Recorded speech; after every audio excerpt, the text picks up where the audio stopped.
Welcome to the Lowveld, where I find myself sitting upon a clearing here in the magnificence of the Greater Limpopo Transfrontier Park. 7.5 million acres of untrammeled African wilderness. It's a blustery day with the first northwesters heralding the end of the winter, blowing in off the Kalahari sands and down into the Lowveld and over this magnificence that we call Djuma, where we happen to have our little live safaris every morning and afternoon. You are most welcome. You are with WildEarth, and if you are perhaps here for the first time, you are on a very live game drive in the afternoon. Behind me is a magnificent giraffe, and I was lying on the ground here because generally if you do that in front of a giraffe, they will come closer to investigate. Now normally you have to lie here for about half an hour, and I'm not going to subject you to having to watch me lying on the ground for half an hour, but the giraffe did come a few steps closer in the brief time that I was lying here. So, my name is James Hendry, for those of you who care, and for those of you who wish to ask questions. On camera today we have got Jean-Dre. He is wearing his red bandana again, but has dispensed with his seemingly skateboard fashioned sun hat. On the other vehicle we have Jamie and Andrew, who is now sporting a beard not unlike, well, he's looking quite hipster, shall we say. In the control room we've got Nikki, and Louise and Alex and Eugene are wandering about trying to fix the sound. Now, on the subject of the sound, you may have heard some shall we say lively singing before we went live. That was Jean-Dre and I, and Andrew in fact. Jamie didn't sing too much, warming our voices and horsing about. I'm glad you didn't hear anything too untoward. That is a relief. Please remember, if you have any questions, if you have any comments, hashtag Safari Live on Twitter, or questions at wildearth.tv. If you happen to be on the email, we love to hear from you. If you're a new viewer or you're a regular viewer who's perhaps been a little bit nervous to send through a question, please send through questions or comments. We really do love to hear from you. They don't have to be questions. They can just be comments on what you think about what's going on. Generally, the repository of knowledge that resides in all of our wonderful viewers is fairly substantial, and I always learn a huge amount from all of you. So thank you very much for your contributions thus far, and if you're a first-time viewer, welcome to it. My plan this afternoon is to head off there towards the east. Scott was in and around there this morning, as was I, trying to track, we think it was a leopard. A lot of alarm calling, but neither of us came up with anything. We're going to do a brief turn around there, head off towards Buffelshoek Dam, see what else we can find. Jamie has headed off towards Arathusa, to where Tingana was seen today, and Tingana, in case you don't know, is a dominant male leopard of the area, magnificent beast that he is, and perhaps she'll go and see him again. The lions that we saw last night, we saw a mating pair of lions. They unexpectedly, slightly for me, joined up with the rest of the pride and were seen south of our boundary today. I don't think we'll see them this afternoon, but we'll do a brief turn around the southern boundary and see what's come up. Otherwise, that's all I have to tell you so far. It's time now for the wilderness to talk for itself, and let's see what we can find.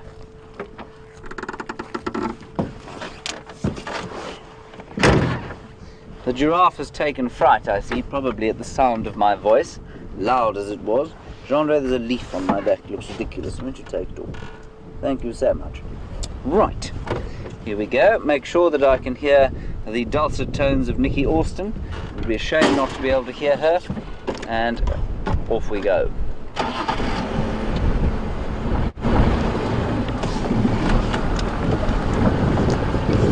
The resort, we're going home. There are some guinea fowl just up ahead, so I'm going to go towards them.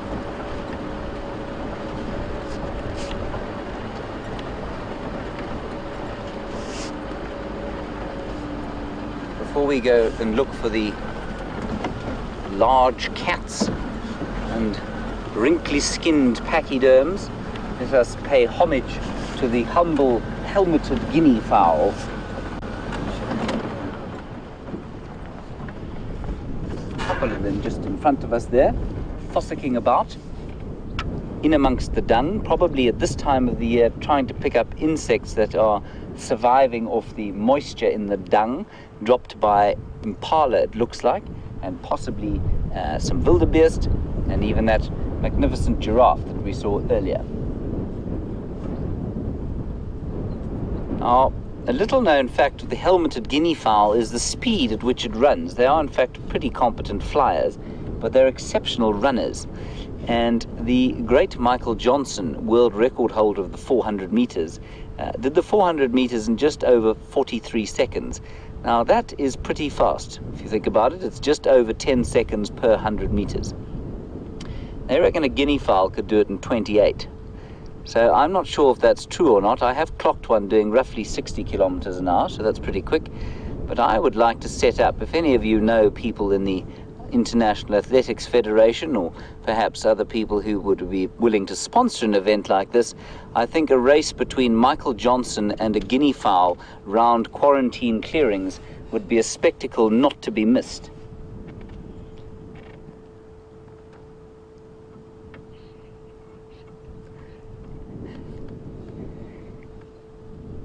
And the guinea fowl tend to come up onto this clearing during the afternoon because they like to roost in the trees here. Specifically, Chandra, if we flick off here, you've got the giraffe there. If you just pan slightly to the left, if you don't mind. Yeah, that's it there, big tree there. They like tall trees like that marula there, and they'll go up there and roost there in the night time and make their little calls just as it gets dark. And you can just see them like sort of fat ticks sitting in the tops of the trees. They really are very sort of, they're charming birds, really. Okay, that was the guinea fowl. Faster than Michael Johnson, as far as I can tell, and we're going to head off now towards Gowrie Waterhole first, and then we'll see from there.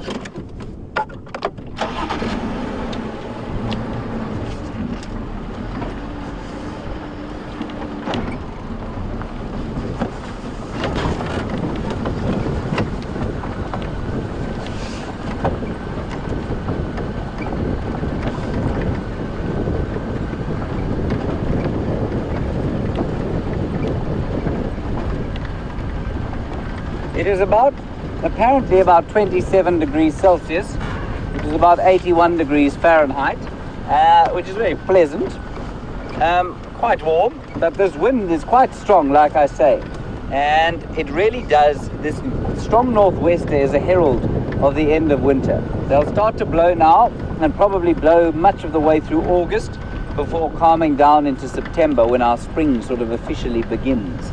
But you can see, I mean, it's pretty warm for a winter's day. And this wind, and I mentioned it a few nights ago, it's got a taint of heat on it, coming in, I think, from the Kalahari. It's not a cold wind at all. It's not bringing in a front.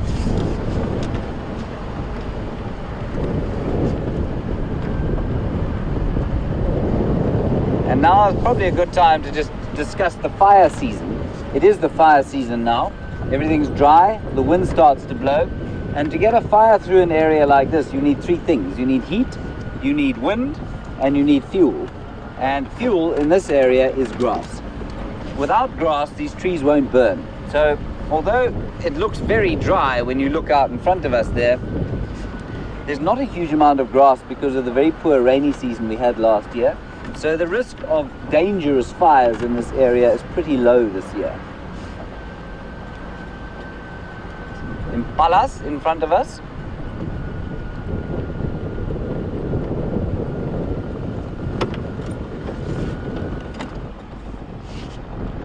We'll just roll past these rather graceful and magnificent beasts.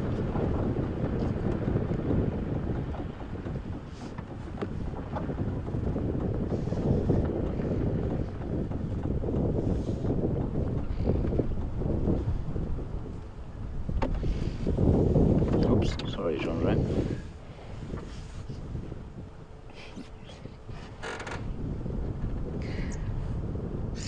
So, most of the females that you can see here, and they're the ones without the horns, of course, are pregnant. and that is because, well, we all know why it's because, but they are all fairly along the same path in terms of their pregnancy, and they'll drop their lambs only at the end of November. But round about now, you know, they have quite a long gestation period, so we'll be able to start seeing the effects of the pregnancy fairly soon. The females will start to look quite fat fairly soon, and the males are also starting to congregate together. Their testosterone levels have gone down. It's quite interesting. Their scrotums have almost atrophied, gone back up towards their bodies. They tend to drop during the rut when the testosterone levels go up. And now they're very happy with each other and to spend time with each other. And they've also put on a lot of condition. The adult males, we go across to those ones there, Jean, if you don't mind. Those adult males there, at the end of the rut, which was the end of May, they were looking a bit ropey. You know, they had their hips were showing, their coats were looking a bit mangy, and that's because they weren't eating. They were concentrating purely on chasing girls about the place and forgetting to eat. But now they've put on a bit of condition over the little while that's passed since May. And remember, an impala doesn't find it that hard to put on condition as long as there's water around. They eat a lot in the way of grass, and they can browse, and they're one of the few antelope that are able to do both. And then they obviously at Djuma have plenty of water to drink, so they don't lose too much condition during the trying winter months. Righty ho, let us go on to Gari Dam and see what's there.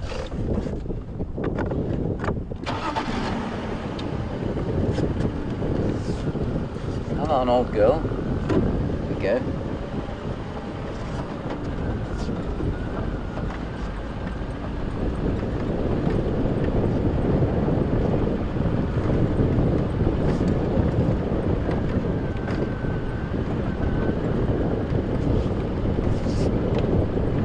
Now, I believe that Scott Dyson managed to top me today, and he leapt into a water hole and managed to catch a catfish, which unfortunately he didn't manage to show you. I do believe him. It makes me extremely jealous, of course. But I shall try to do the same at some stage, probably not today. Mainly just because my ego is now hurt. For those of you who don't know, I tried to catch a catfish the other day, and all I managed to do was squeak a bit unmanlily when one bumped into me in the dam.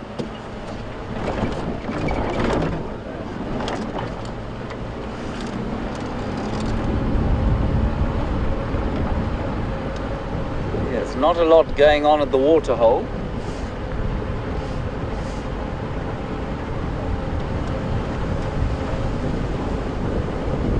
Slender mongoose running there. It's going to be very windy up here, everyone. I'm not going to stay here for long. I don't know if you can see it. We just so seldom see them, Genre, even if you get a slight picture. You see the tall apple leaf there? That's it. If you'd go down from there, straight down to the base of the termite mound. There you go. Go a little bit right. There, you can see a middle of picture now. Got him there. That thing that looks like a rat in your picture is in fact a slender mongoose. One of 5 mongoose species that we get here, but they are the most unconfiding of the mongoose. They're the least likely to sit and let you watch them, and they occur in pairs. And as I drive forward, let's just try and see if we can. I'll try and drive forward smoothly. You'll see him run with his long, slender tail. And Viam the wildebeest the other day was suggesting that everybody should get an animal name if he has to be the wildebeest. There, you can see it running now. Yeah, okay, it's gone off.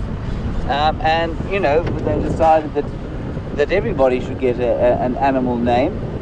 And I thought Jamie should be the slender mongoose. What do you think? I wasn't given a name. No, in fact, I think Viam said I should be the dwarf mongoose. So I punched him in the face. I don't think that's very fair.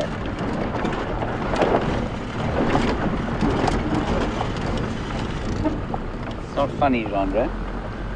Let's make fun of those of us who are vertically challenged.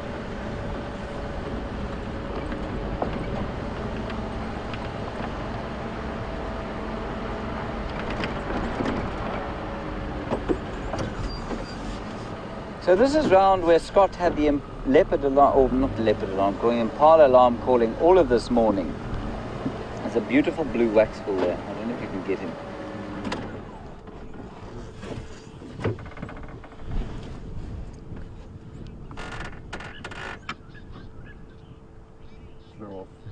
Gone. Oh, sorry. And there are another few of them there, Genre. No. Okay. Very nice comment from Sibusisu, who says that he thinks we have the best job in the world. Sibusisu, I'm afraid I have to agree with you. I think this is a wonderful job that we have. Driving around, showing the wonders of the African wilderness to the whole world. What a wonderful way to spend your life. We're just going to have another try there at the Drongo. He's sitting holding on to the edge of that stick with great enthusiasm, because if he lets go, he'll end up in southern KwaZulu-Natal within a couple of hours. Such is the power of the wind blowing.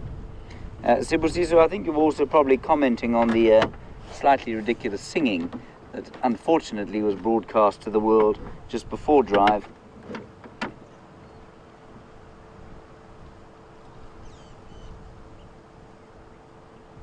That certainly is a testament to the enjoyment we get from our jobs. And also the madness of some of us. So that is the fork-tailed drongo, for those of you who don't know. So named for his forked tail. We get two drongo species here, one of which has a square tail, and one is called the square-tailed drongo. And this one is the fork-tailed drongo. It's fork-tailed, and it'll be sitting there waiting for insects to fly past, and then it'll fly off and grab them and go back and sit on the tree. They can handle wind like this pretty well, actually. They're not actually that worried about it.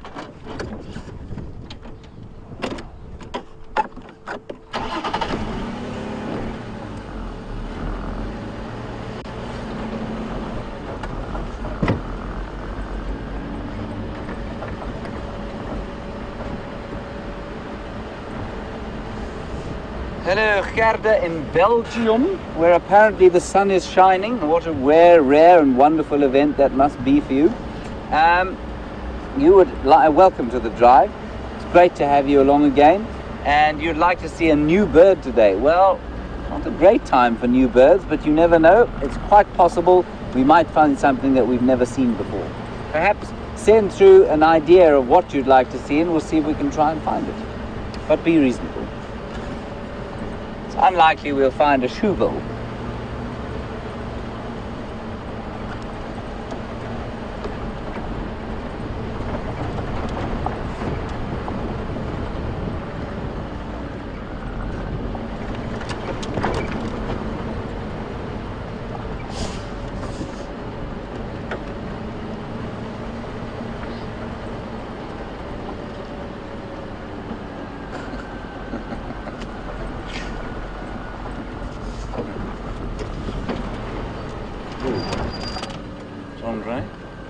Kudu, 3 o'clock.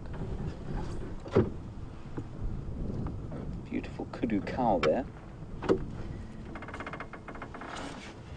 She's extremely confiding. It's almost like she didn't know we'd come up here. I'm sure there must be others around here somewhere. Cows are very seldom on their own. I'll just sneak a little bit forward.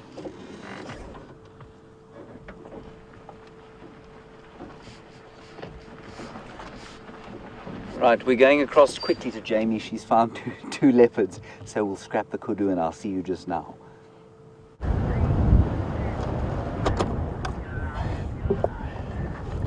So guys, good afternoon and welcome to the Sunset Safari.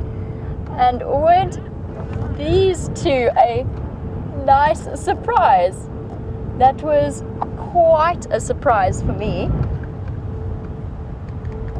So we have Shadow and Sindile, which is who I was setting out to find, and I just took a guess as to where they were likely to be, and here they are. So guys, welcome to the Sunset Safari. For those of you who don't know, my name is Jamie, and I have the aardvark on camera with me. And look how big he's getting. And what a wonderful way to start the afternoon. So we're going to try and stay with these two. I'm just going to switch on and get in front of them.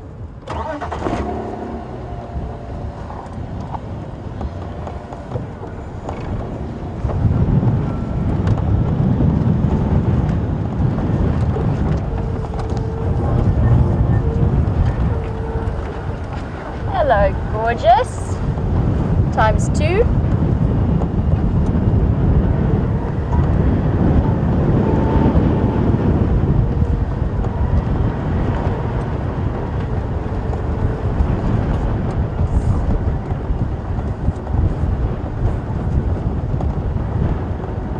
Maybe let's try to drive far in front of them and then we can come back. Okie dokie.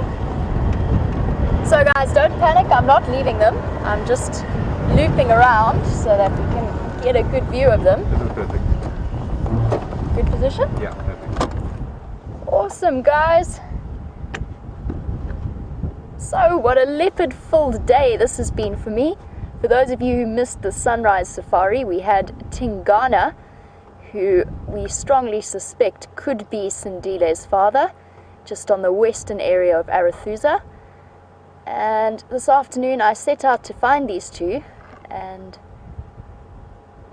Shadow is just making a little contact call there.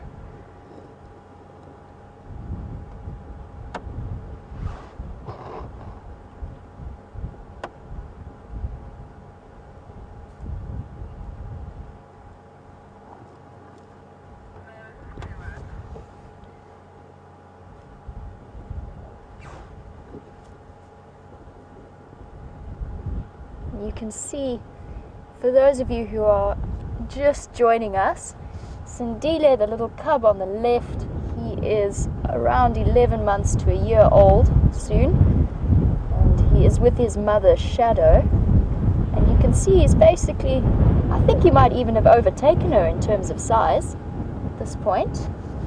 Let's try and stay with him. And wasn't that terribly obliging of them to come out to this nice open area? Very, very sweet.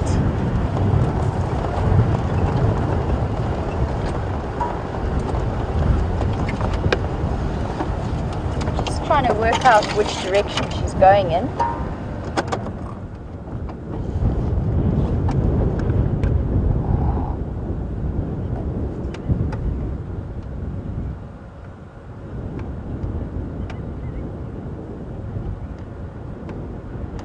Isn't it nice to see them up and about? And Purple Rain is in definite agreement with me. Welcome to the sunset safari, sorry. I agree, it is wonderful to see them up and about and on the move. And I am just going to try and loop them quickly so we can get them on the road.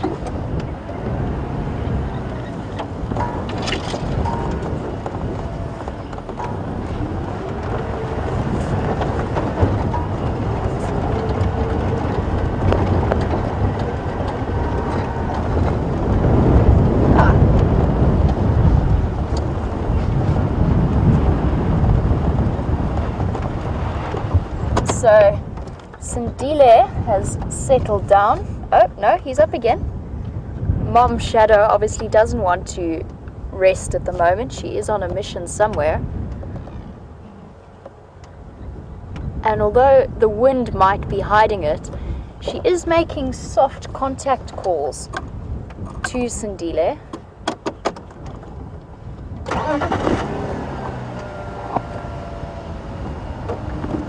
Now I have heard they both look fairly full-bellied. Let's try.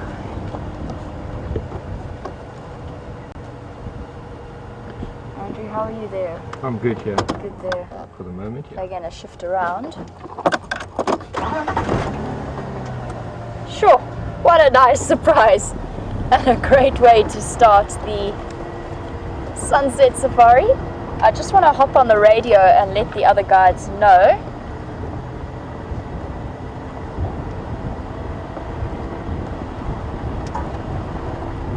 But to do that, I actually need to remember exactly where I am and where I came in.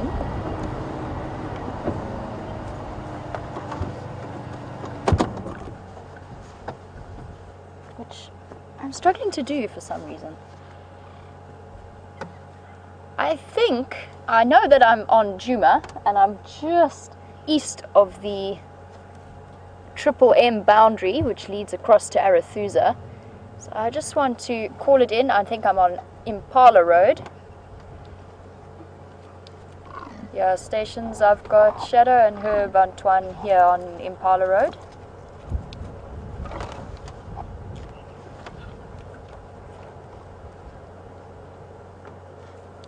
They are mobile west towards the M boundary. They get across the road nicely in front of us. I'll just move my head out of the way.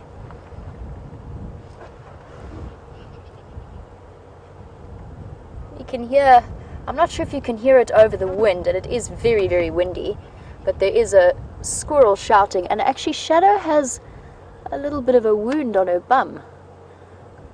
I'm not too sure. On her right, top of her right leg, she's got a bit of a cut. So it could be that she's come to fetch him and is taking him back to a kill that she might have stashed away somewhere.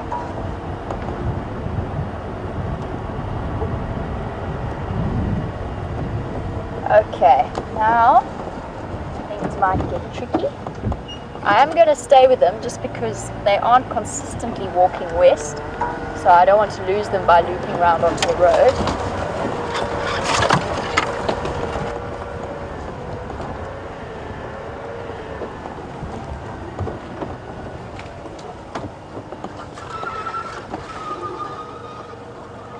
And I also don't want to drive on top of them as they move through the block.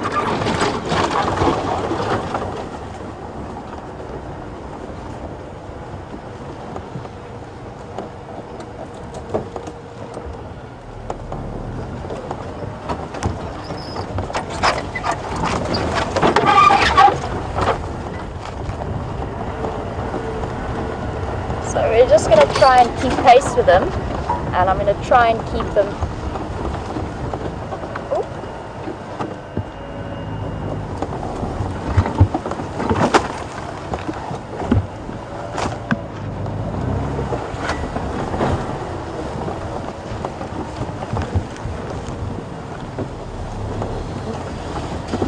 And I would not be surprised if Shadow is leading Sindile's.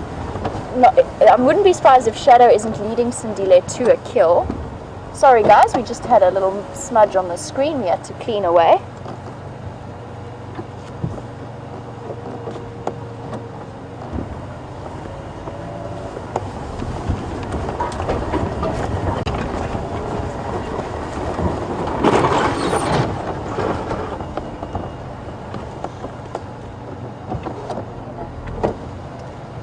Should we try to get in front of them, maybe? Yeah, I'm just going to scoot around in front of the general direction they're walking in, just because it's tricky for us to get a good shot while they're on the move like this.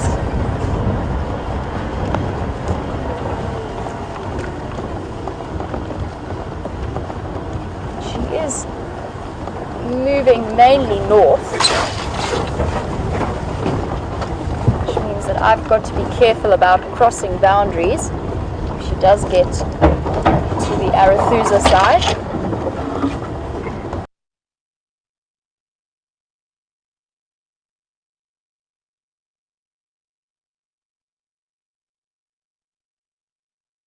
Oh, this is good. That's good. Yeah, perfect.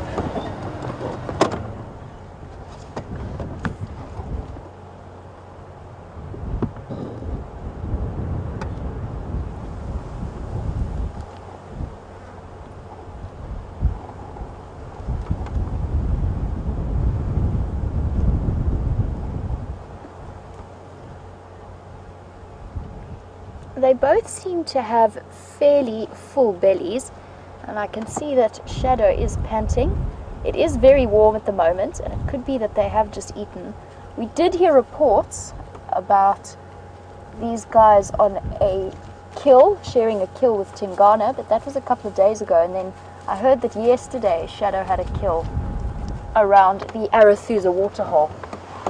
Sorry guys, I've got Sindile right behind me, so I don't really want to switch on. There you go, Shadow. As you can see, how relaxed is he around the car. These guys have just very calmly walked behind us. Just to give you an idea of how close they get and how we can experience this sighting.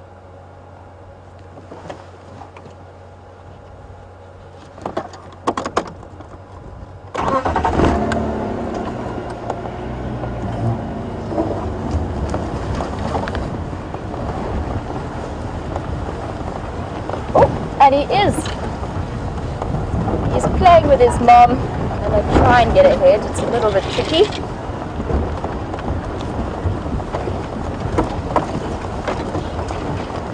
There is quite a large fallen tree blocking my path. So I will, sorry guys, I will try and get us a better position, but I don't want to drive right on top of them and behind them. Just watch your head. I'll duck my head.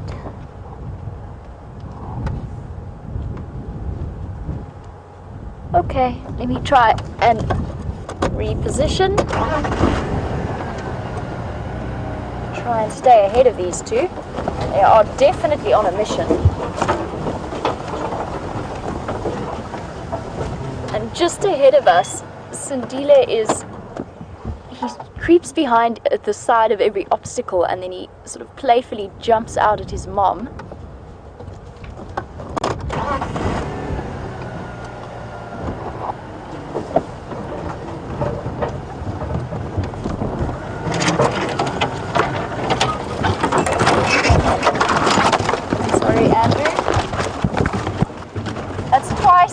I've had to do that to poor Andrew.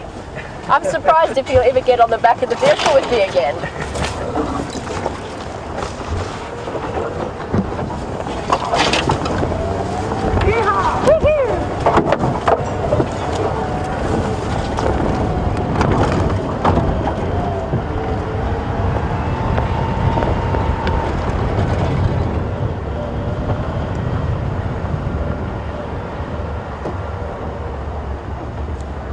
Cruise slowly next to them, it's also very friendly. Okay, alright, we can do that.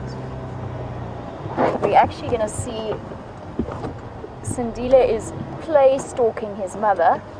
I'm going to stop just to see if we can get that play behavior.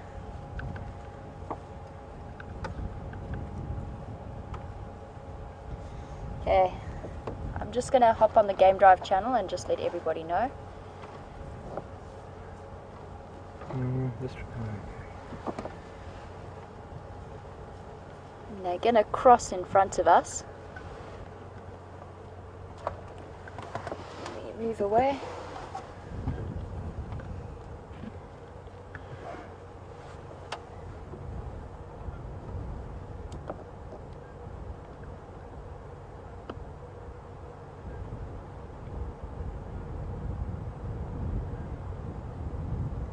Yeah, stations, these Ingwe are now on Triple M, Mobile North.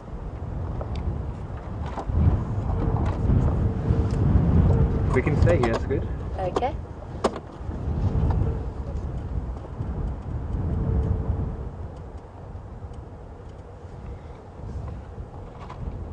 Yeah, copy that. I will do. I think she is going to cross. They're going to cross soon into the west.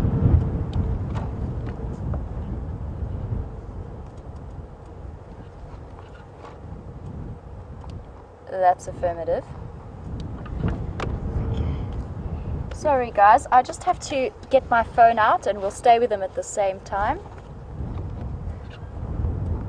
Copy. And check that I'm not going to be crossing into any boundaries before I go across here.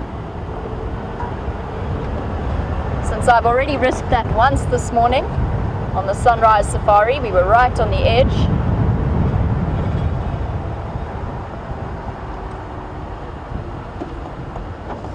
Sorry guys, I've got the maps on my phone, which is why I've got my phone out. So I'm just checking.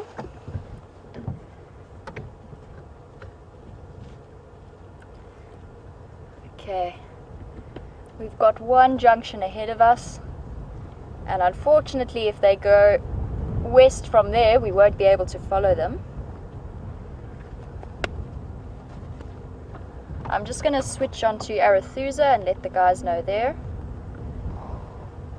But I'll wait a moment just so we get a good visual. We're still good? Yeah, we're still good. Okay. Our stations, I've got Shadow and Bantuan mobile north on Triple M, almost at the junction with where Parallel Road meets, right in the north corner there. I'm still good, eh? You're still good? Yeah, cool. zoom's very good. Awesome. So how cool is that? What a way to start off. And there is a very, very strong possibility that she's leading him to a kill. Her tracks were all over the place this morning when I was on my way to see Tingana.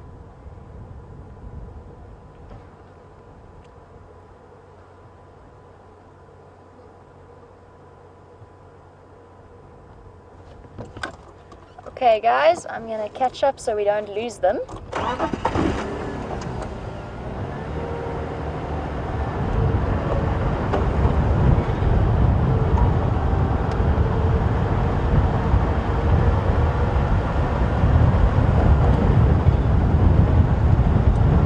As you can hear, it is very, very windy today on in the Sabi Sands.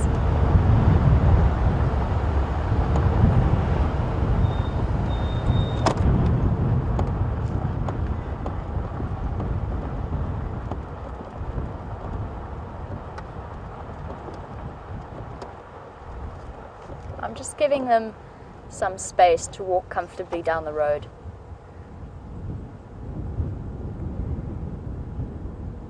Which leopard are you on? I'm on both of them at the moment. Both of them, okay. There was just a little bit of a cheek rub on that guari bush, and that is just scent marking behavior. You see it with both lions and leopards.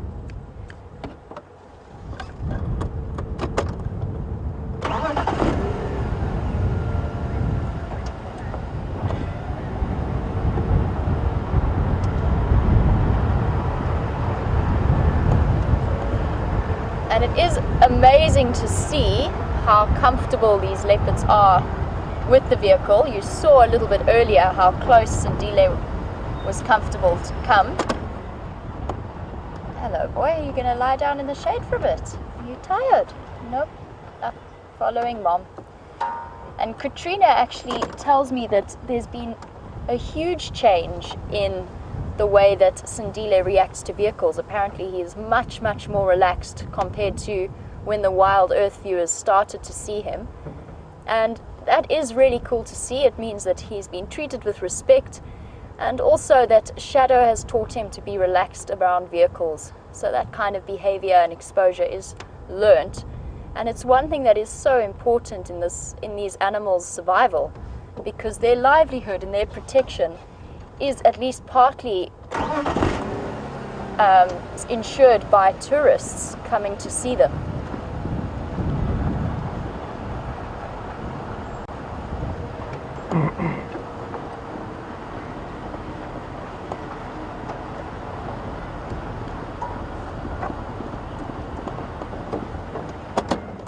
Isn't this wonderful behavior? He's feeling so playful.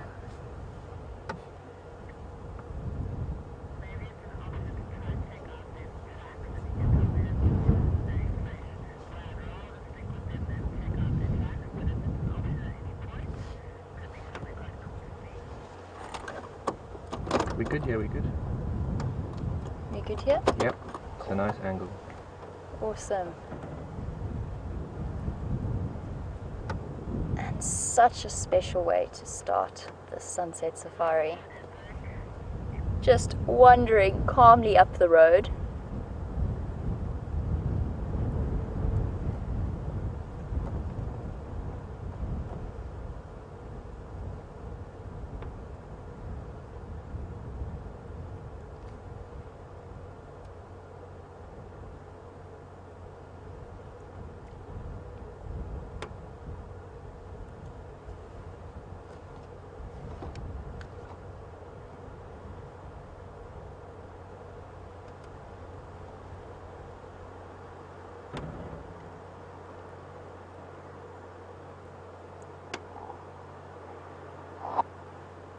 So it is very important to have let the Juma guys know.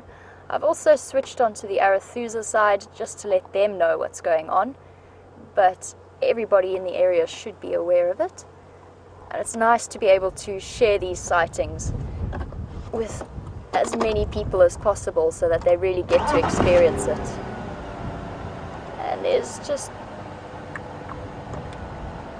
And there they go off, disappearing into the distance, but we're going to try to stay with them. That was just too good a view for us to miss.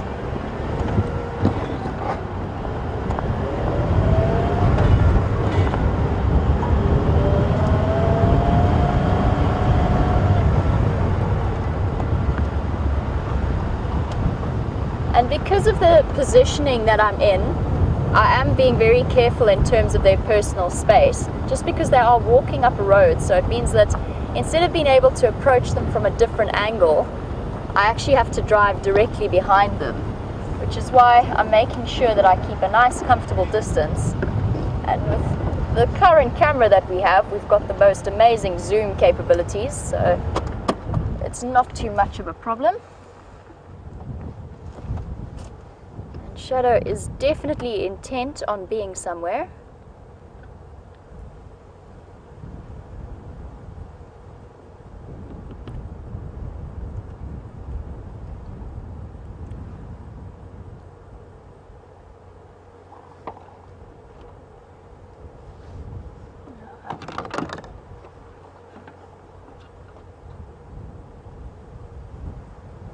I really want to be able to stay with these two. Unfortunately, we have reached the very top of our boundary. Ooh, squirrels shouting, they've been spotted.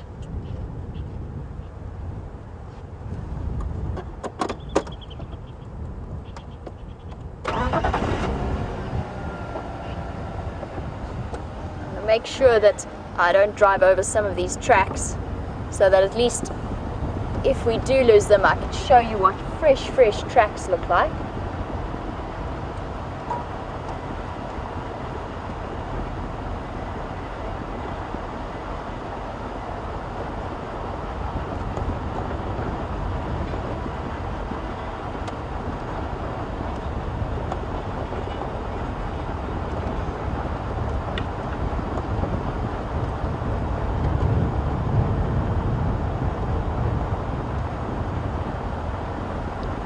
Stations Shadow and Bantuan still mobile north up Triple M.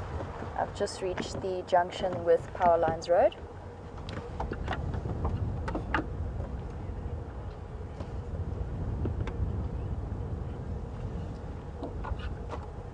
Copy.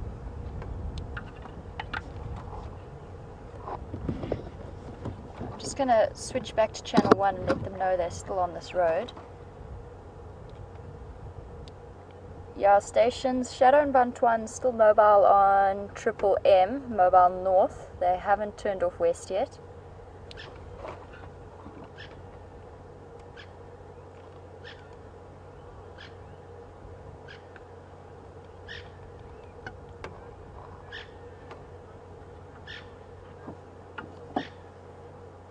Ooh, there's something in my eye.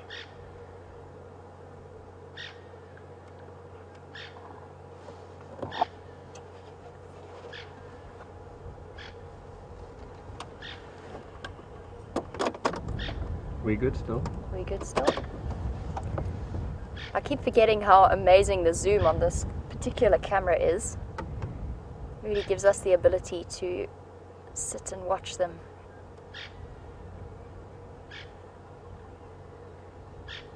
And the birds around are just chirping to let everybody else know. You can hear at least one francolin going. Okay, we can go. And I wouldn't be surprised if there's more calling as they go up the road.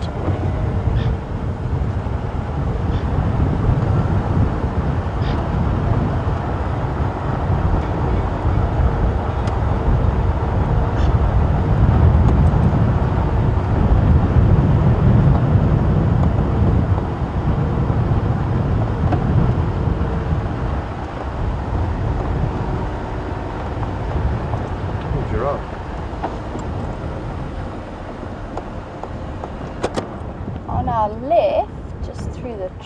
boundaries. We've got a couple of giraffe, and this one in particular has adopted the typical giraffe strategy of simply staring down the threat. And they are snorting at the leopards. Sindile is very close and Shadow is calling him.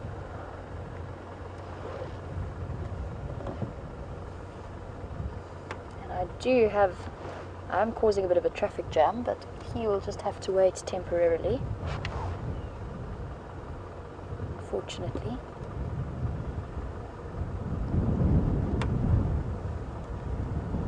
So that was an interesting interaction. The giraffe just mainly stood their ground. One of them spooked a little bit, but stood their ground and just watched as Sindile went past. But his mom made very sure to call him.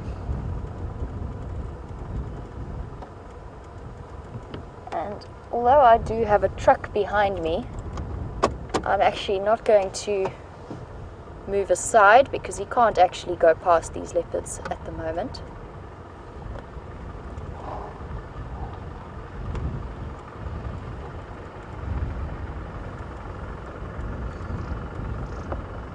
It appears he is quite determined to try. You can't go past.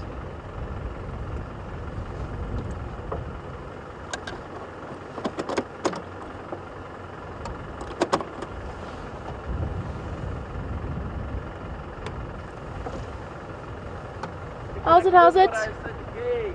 They're waiting for you at the gate. What time do you have to be there? 4. Okay. They're moving off now, off to the left. The guy behind me is about to lose his opportunity to go through the gate. So I'm going to stay with these guys. Hopefully. Unfortunately, it does look like they're moving off to the west.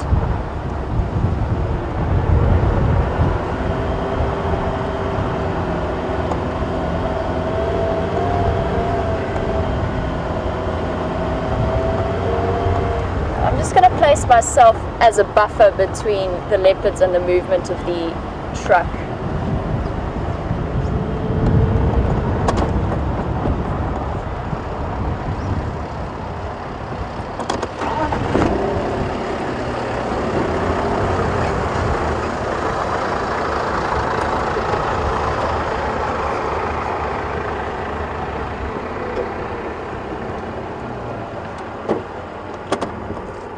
So guys, we will take one last good look at our leopards disappearing, unfortunately, across our boundaries.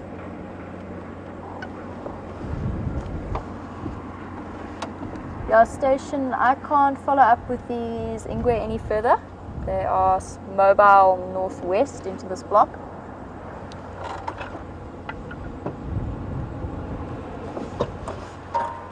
Going to move forward so that the guide behind me doesn't lose them, because he is able to follow up.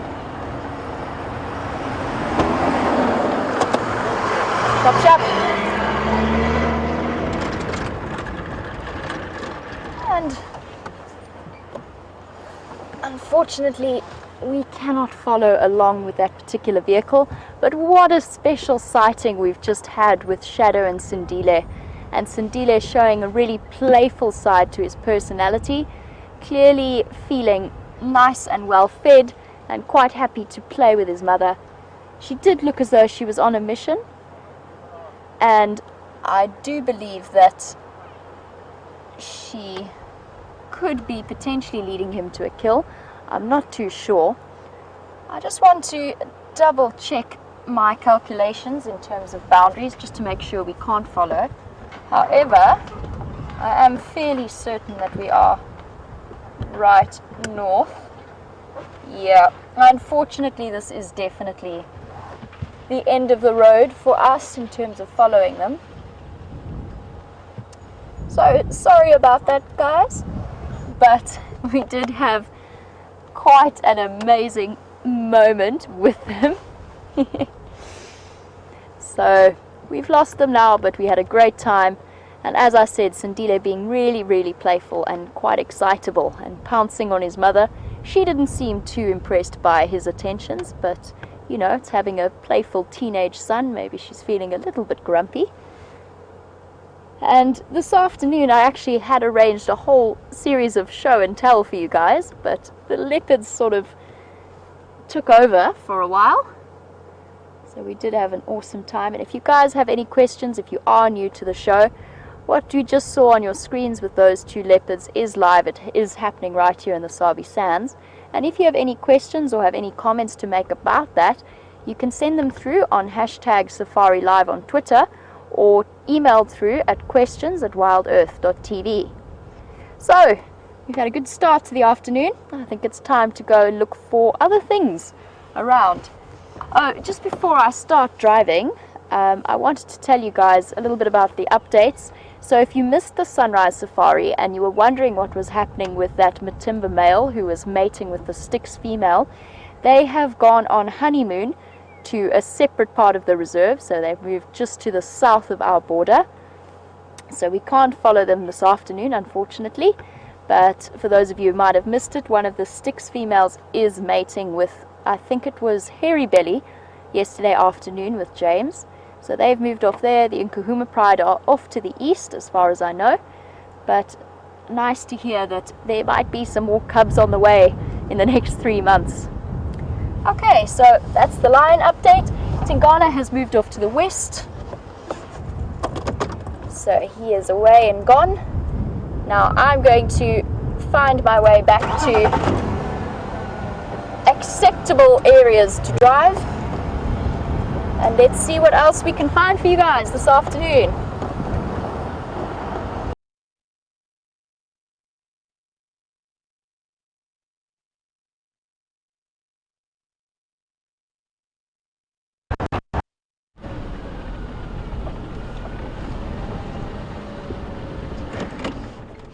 Hello everybody, sorry for that enormous crash cut. I'm not sure what happened, but here we are. I greet you with the news that we are hot on the trails of Mvula, we think, or male leopard in this area, probably Mvula and... what is that? It's not Mvula, it's an antelope, it's a steenbok. You know, I mean, as much as we like to see steenbok, they're not quite Mvula.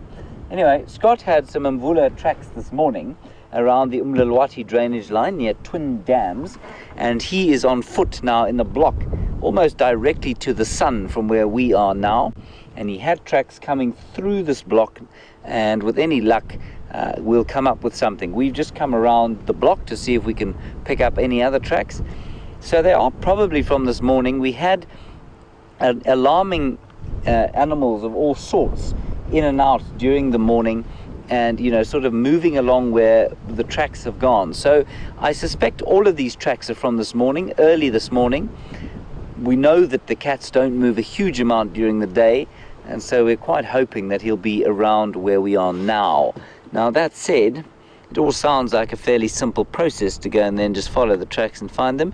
It is a frustratingly difficult process, and I'm always amazed by how, you know, you find one or two leopards, you get a bit of luck, and then you think, ah, well, you know, I've learned how to do this, this is pretty easy.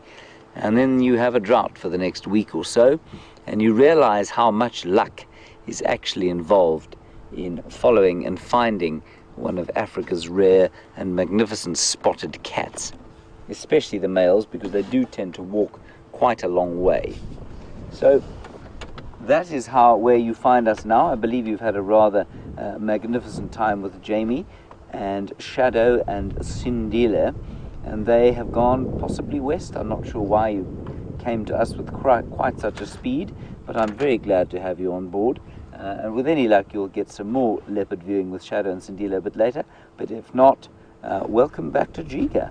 Send your comments and questions, #SafariLive, questions@wildearth.tv. Here we go. Just make sure the radio's up so that I can hear Scott. Perchance he find the leopard.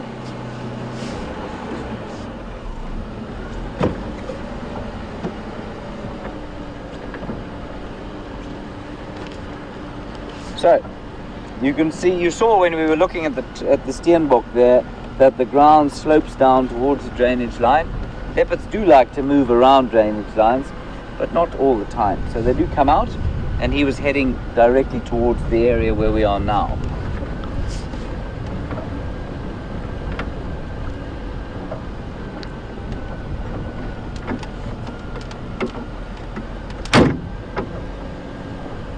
The door was not shut. Unfortunately, this road does veer rather to the east, and I'd rather like to go straight through there. There's quite a thick bush there, so I'm not going to go blasting through there for no good reason. No. Plenty of other tracks on this road. Hyenas, impalas, zebras, green spotted doves. A small drainage line that runs through here. But Andre, keep an eye out for a leopard.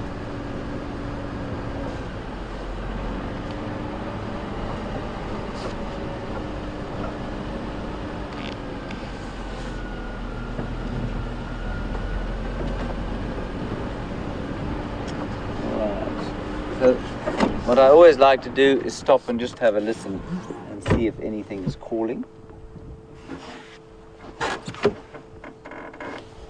I'll tell you what I can hear. We'll turn the microphone up a little bit so that you can also hear what's going on. I'll just have a quick listen.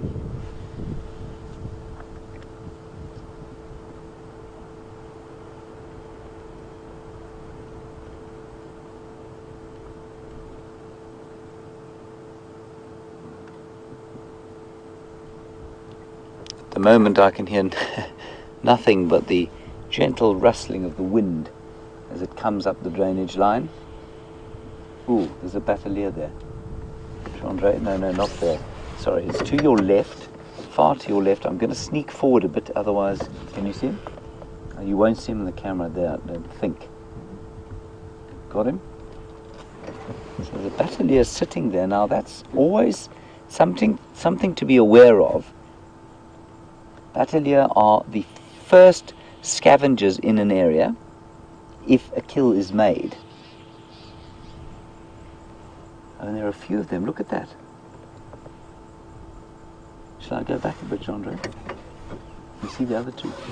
There are 3 of them here. This is quite good news. Now it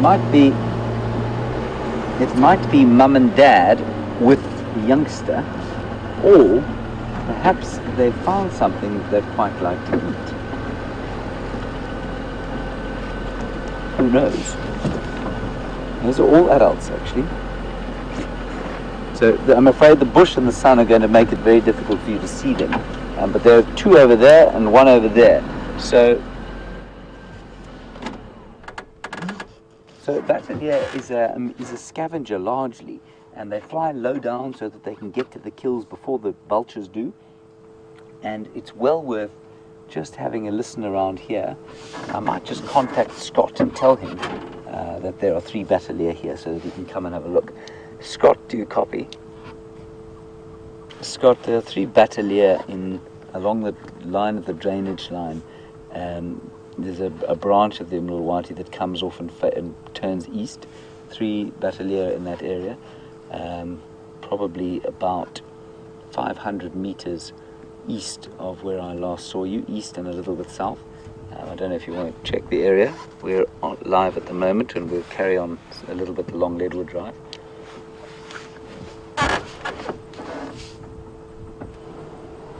Okay, right, Scott is not too far from here.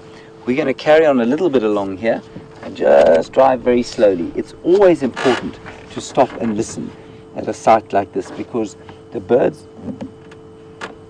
What's that? Draco running? Draco running. Not a leopard, unfortunately.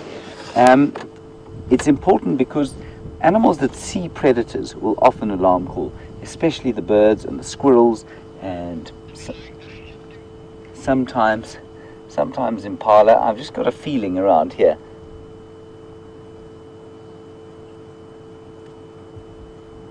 Right. Okay, we'll drive slowly forward a little bit, and we'll see what we can come up with.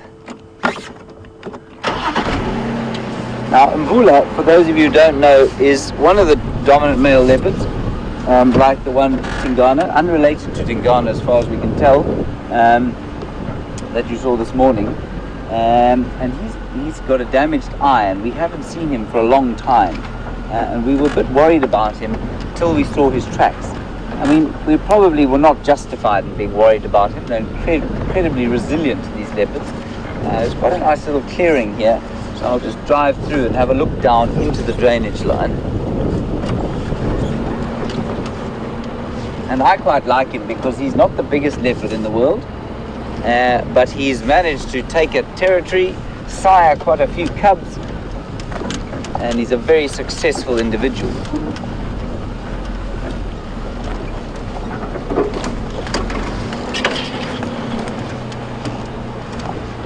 Just worth having a quick look here because of the batelier all over the place.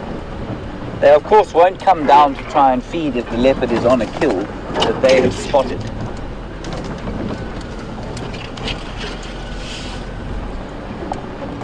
Nice game path here.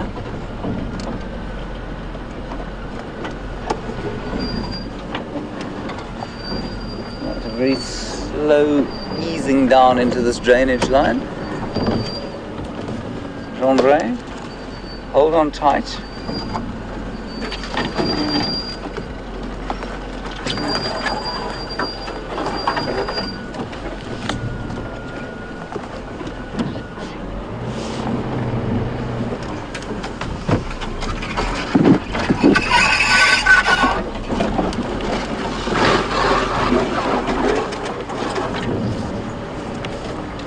Very perfect if he just happened to be lying on this one piece of ground that we can get the vehicle into.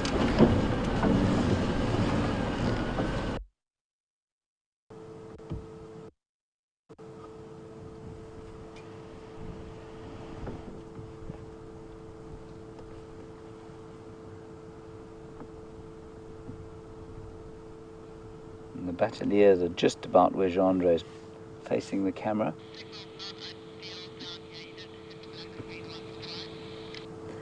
Sorry, apparently the signal is not brilliant down here. We won't be here for long. I'm just having a quick listen, but I can't hear or see anything. And I'm pretty sure Jean-Andre can't either, because he'd be leaping up and down, shouting with excitement if he'd spotted Tingana about to eat something.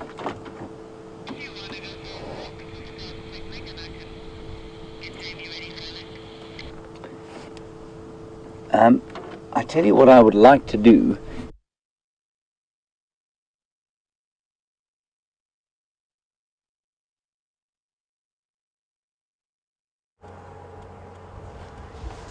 So guys, welcome back, and I hear that we lost James, but hopefully he'll be back soon with some interesting info about what's happening with those bateliers and what they are lurking around that area looking for. So I did mention earlier that I was planning a bit of a show and tell session, and we're actually going to play a guessing game, and I will tell you straight out that I don't know the answer to this question. But I picked something up on the road because I thought it was adorable. So we've got a tiny little baby elephant poo. Is that okay for you, Andrew? Perfectos. So we've got this little piece of elephant dung. And I was wondering how old you guys think this little elephant was. And I'm going to give you a hint, and it's something that I looked up earlier because I was trying to figure it out for myself. And I will tell you that elephant babies will start feeding on solid, or at least partially solid diet, from around 6 to 7 months. So it may take them up to 2 years to be weaned fully. They'll still be suckling from their mothers, but they will be eating solid food, and there is grass in this dung. So I've got an average size piece of elephant dung and a baby sized elephant dung. So perhaps we can get some guesses in. There you can see the grass. Perhaps we can get some guesses in as to how old we think this baby is. And it's going to become a new project of mine, just because there's always something to learn out here. And I want to, every time now that I see a baby elephant defecate, I'm going to look at the different ages and see what I can work out, because then it's always nice to know. You can look at a size of a piece of dung and estimate how old that baby elephant is. So I will tell you now, I don't know the answer exactly. We'll never be able to tell, but it is a fun game for us to play, and when you send through your guesses, I will tell you what my guess is. And you can see all the different pieces of grass and leaves. So that's my game, my show and tell, or part one of my show and tell. I've actually picked up something else exciting to show you, but I'm not going to go there just yet. We're going to start with the elephant dung. But now I would actually quite like to find some elephants. So we're going to keep moving. I'm going to head up to Buffels Hook Cut Line and just check around Sydney's dam. They have been moving in the area. We did, if you were with us for the sunrise safari, we did hear them moving around Tingana, unfortunately on the other side of our boundary. So let's go see if we can find another elephant herd to follow up on.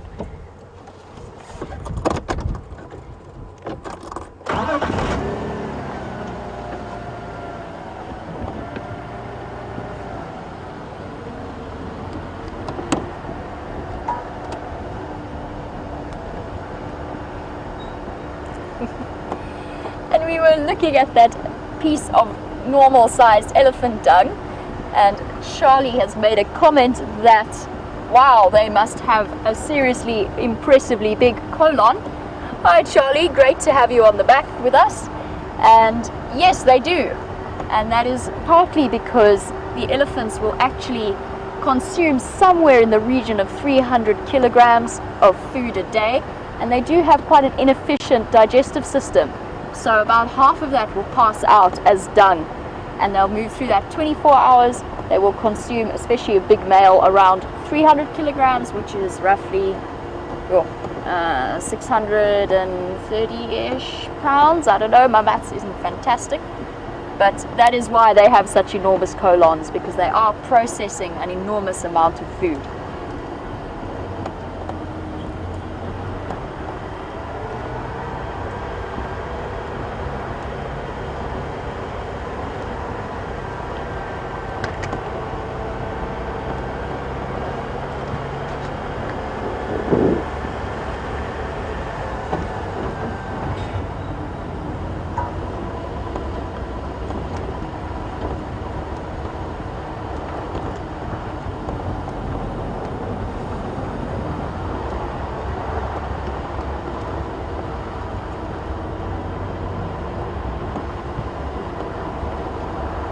So we've got some guesses coming in, and please keep them coming.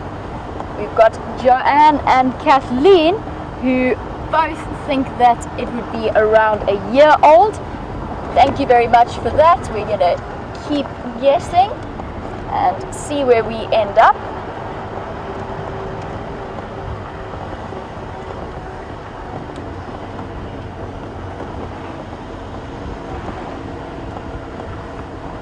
And some more guesses. Lynn says 2 years old, and Pamela says yes, less than a year old. So we're still staying under the 3-year mark.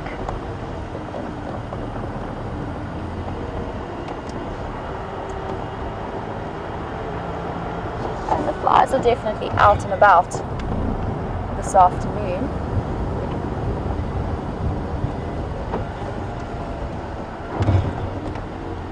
Andrew, do you think we'd be able to capture the moon tonight? Now. Would that I think show we can up? definitely try. Should we try? I think so. I want to show you how extraordinary that particular view is.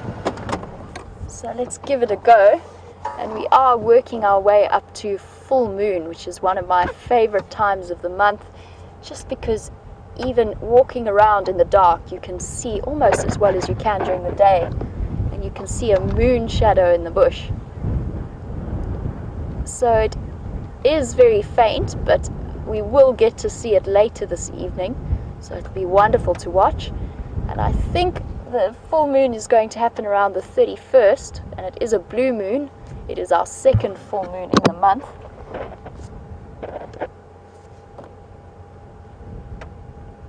So definitely one of my favorite times to be out in the bush when you get a full moon, because at that time of day you just get or at night, you can actually see so incredibly well. It's amazing. And one of my favorite things to do is to actually go and sit out just with my lights off, with the car off, and just sit and see what I can see as my eyes get used to the dark, and they're not very used to the sun, which I'm looking straight into, so sorry about that. But yeah, it is one of my favorite things to do, and it's amazing what you can see. And I used to go and sleep on the sleep out deck on one of the reserves I worked at full moon and just watch animals. Thank you, Andrew, providing some shade cover. Awesome. Not only a talented cameraman, but a great shadow creator. Cool. Okay, let's hit the road.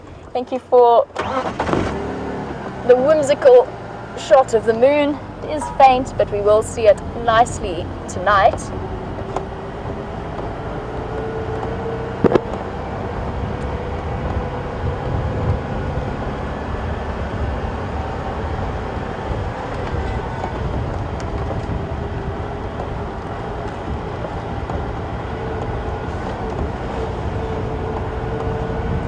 I've also just realized that I absent-mindedly put the elephant dung back in the car. I probably don't need to keep that, so I'm going to return it and release it back to the wilderness so that the termites can grow in it and the hornbills can come and eat them, and it's all great all part of that great circle of life.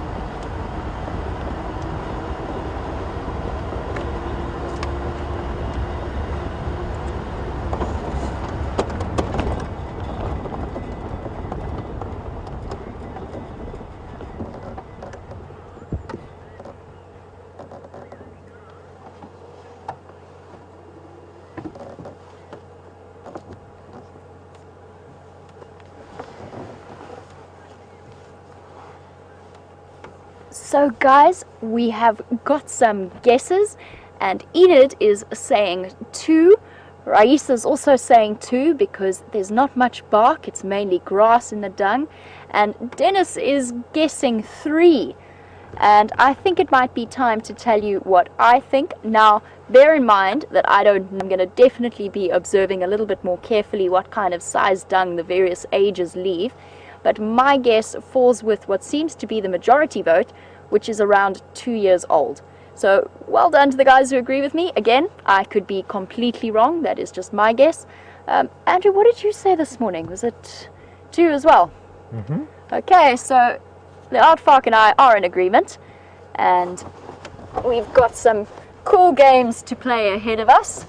And when I do next see a small elephant that I can age properly, I will definitely be observing its dung habits.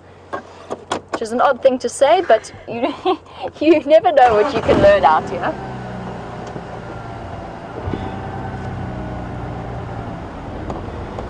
And I might be going through a bit of a bad signal area soon. Unfortunately, it is because I want to check up on the dam.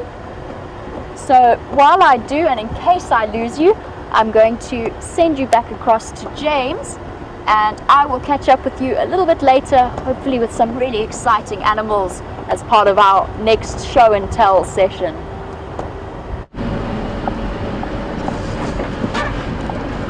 Hi everybody, welcome back to Jiga. I've been on a walk. I found Scott in the bush, and while a good looking man he is, he's not quite as good looking as Mvula, distressingly. So unfortunately we haven't managed to find Mvula yet. Haven't found any more tracks either. But we are now driving along this road. We're going to go out onto the eastern boundary and see if we can find some further tracks, and if we can't, we'll come back towards the west. Otherwise, we'll see what else we can see. It is a magnificent afternoon out with this wind starting to herald the end of the winter. One doesn't want to talk too soon about the end of winter. Before, I'm sure there'll be one or two fairly cold snaps before the end. But certainly that northwester is an indicator.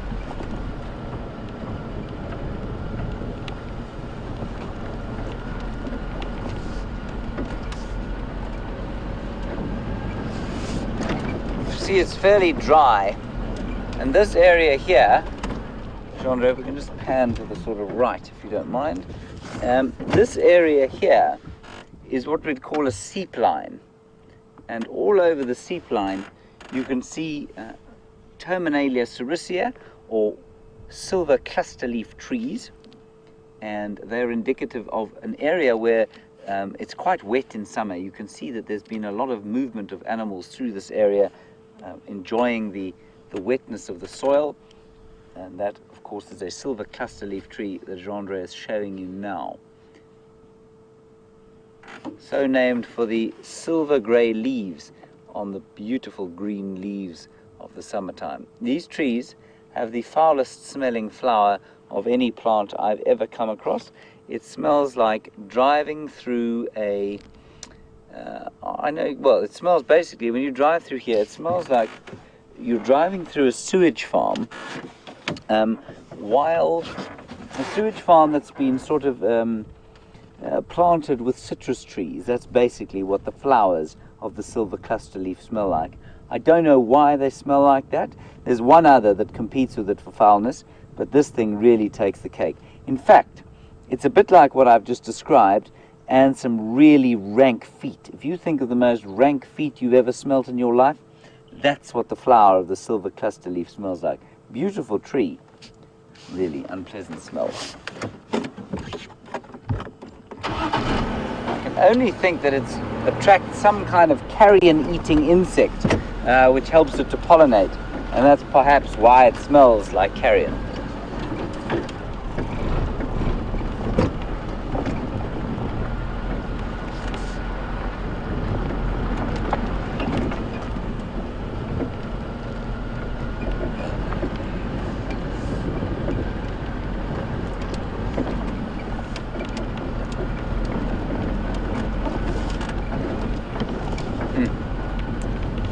Like it's been cleared almost. I don't think it has though. Sorry, one more quick stop here. Jean-Andre, would you mind just having a look at this nest? That nest is from the red-billed buffalo weaver, which I've mentioned before. But this is a nice example. You can see that it's sitting on the northwestern side of a tree. And it sits on the northwestern side of the tree, I believe, for two reasons. One, that in summertime, remember when in summer it's very hot here, the sun sets further to the southwest, and so they avoid the harsh afternoon sun. They have shade throughout the course of the afternoon, and then in winter, like now, you can see that it's in the full sun of the setting winter sun. So I think that just helps them to regulate the temperature in that little block of flats that the red-billed buffalo weavers live in. That one is not active at the moment. There'd definitely be one or two of them hanging around there if it was active. Right, so we're popping up towards the eastern boundary here. No sign of alarm call. Everything is at peace, which is very nice for me. Not the most exciting television in the world, but it's just a beautiful afternoon out here.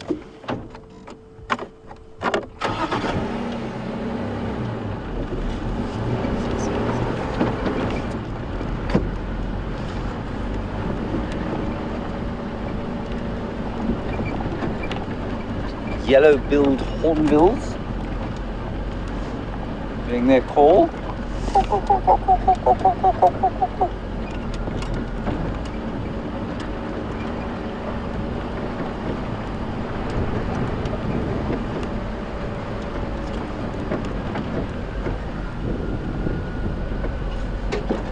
Right, we have come out onto the eastern boundary.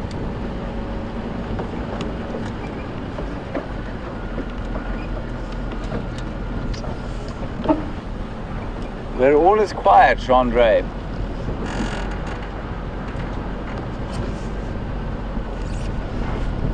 maybe I saw something up ahead, but I did not.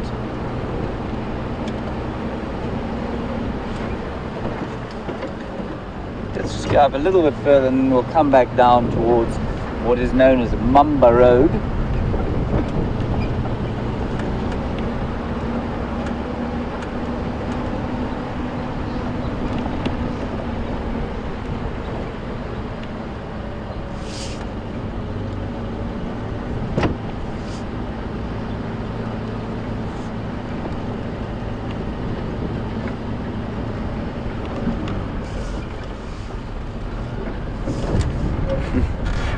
Cecilia, interesting question. Like you say, off topic, but that's fine. We welcome that sort of thing while we're driving along looking for interesting animals. Cecilia, you want to know if two cheetahs interbreed. I'm assuming you mean, what do you mean by interbreed? You mean by inbreed, basically, if they breed too closely related. Will they look different from a cheetah that doesn't? Cecilia, cheetahs have an extremely narrow genetic kind of genome, a genetic genome. That's terrible biology and English. But anyway, what it means is that they're all very closely related to each other, to the extent that a skin graft apparently from any cheetah in the world will take on any other cheetah in the world. And so the amount of inbreeding has been extensive over the years, over the centuries, and I think they can all be traced back to about a bottleneck of about 3 females. I think it was about 1,000 years ago, actually. It may be a bit longer than that. But that's basically the story with cheetah. So they can tolerate inbreeding probably more than a lot of the other animals. Remember, the cats are pretty tolerant of it anyway.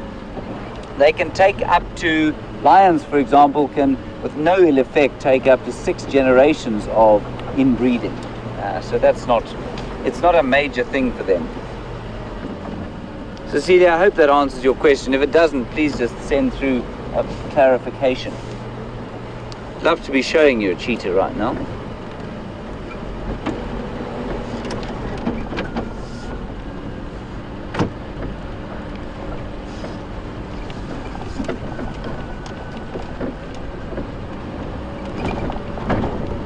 It's a very beautiful area, this eastern section. I really like it.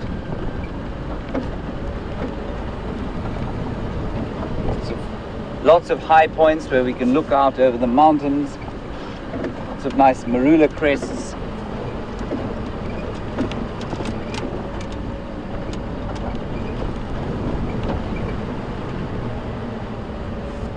Unfortunately today, not a lot of leopards.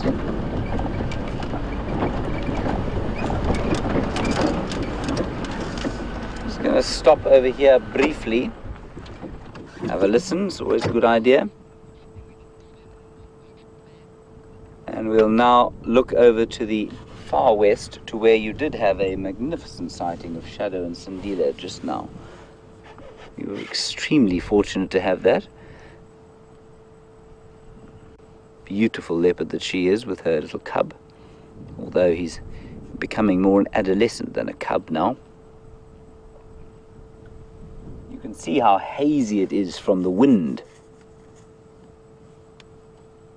It's really kind of blown up the dust into the air.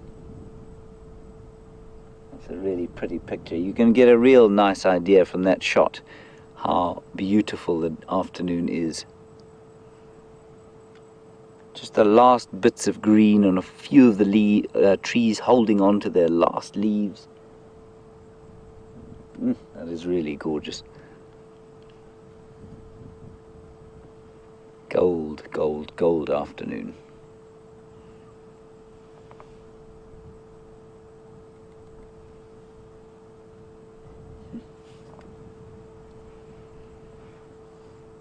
Not a lot of bird life calling at the moment.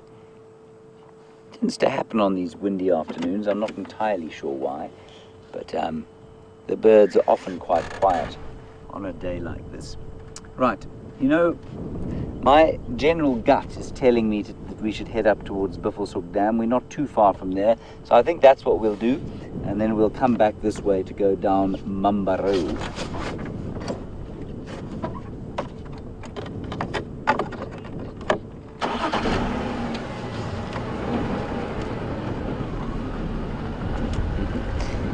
And a comment from Johnny to say, let's just take a drive and enjoy the atmosphere. Good idea, Johnny.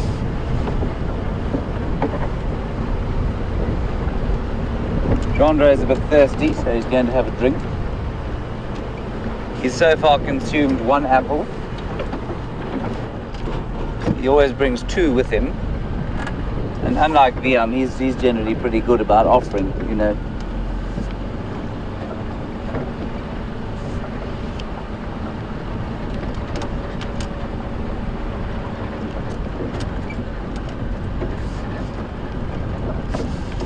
No, I'm good, thank you, John.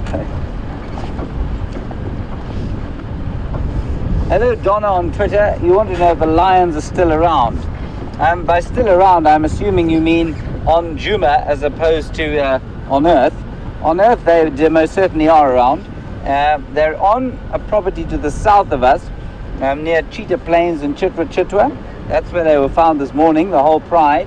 Well, the whole pride, the 2 males, and then I think 2 of the Styx lionesses and the cubs, including that mating pair, which is quite nice. The Nkuhuma pride are not on Juma as far as we know.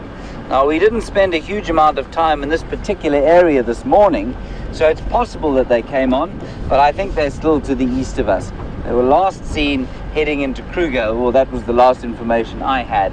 They will probably turn east fairly soon because they'll hit pressure in Kruger. There'll be other lions in and around there.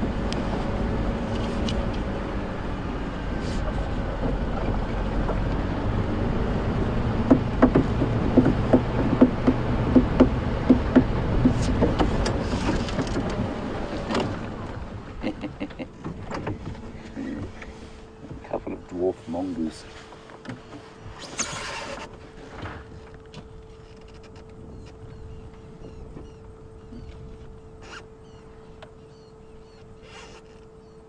Now,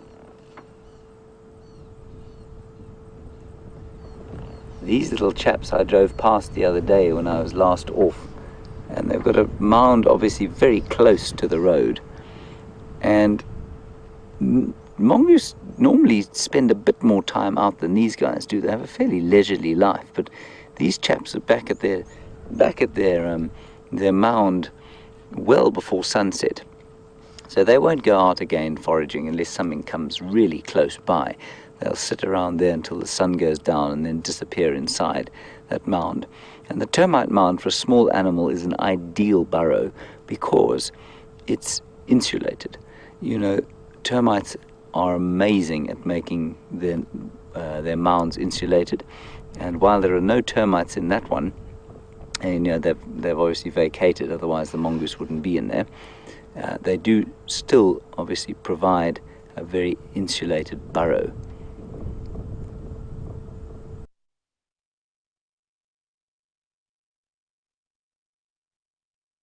Tsigito. And that comes from their alarm call that they make, which sounds a little bit like matsikito, matsikito, matsikito. So it's an onomatopoeic word, and there are so many of them. So many Shangaan words for animals and birds that are onomatopoeic like that.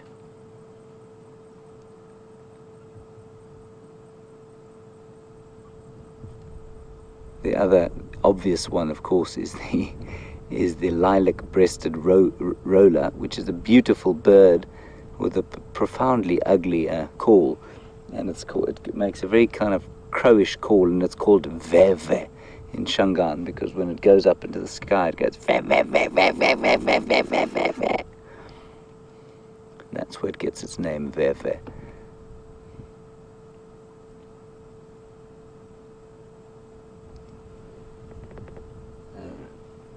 The fork-tailed drongo also has an onomatopoeic name, but for the life of me, I cannot remember what it is right now.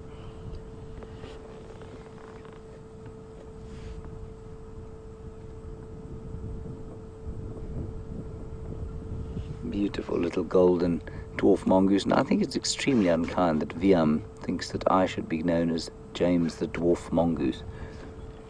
Don't laugh, Chandra. I can feel you laughing.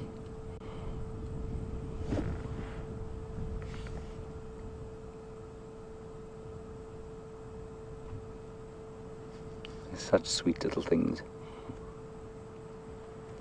This, of course, was the victim. This was, of course, one of these chaps' cousins, of course, was the victim of Sindile the other day, who you just saw. And Sindile managed to kill himself, one of these little dwarf mongoose.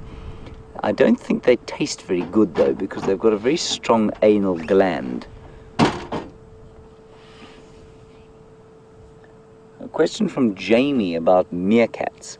Meerkats are a kind of mongoose, but they are found only in desert regions. So up onto the Highveld, not desert necessarily, or semi-desert regions, even more arid than this. Up on the Highveld into the Kalahari and west into Namibia. Also through the Western Cape, in the north of the Western Cape, and in the northern Cape of South Africa, around the Karoo and the Kalahari. There you'll find meerkats. They tend to be replaced by these sorts of mongoose down in the Lowveld, in the slightly wetter areas.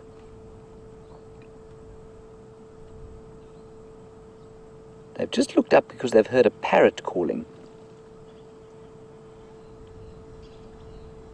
Not sure why they should do that. Something's alarm calling. There's an alarm call behind us. That's why they're looking up like that.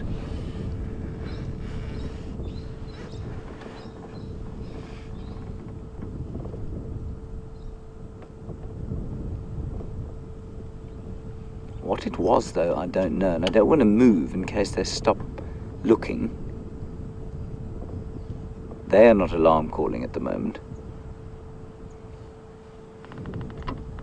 Otherwise we'd hear why they're called Matsigito.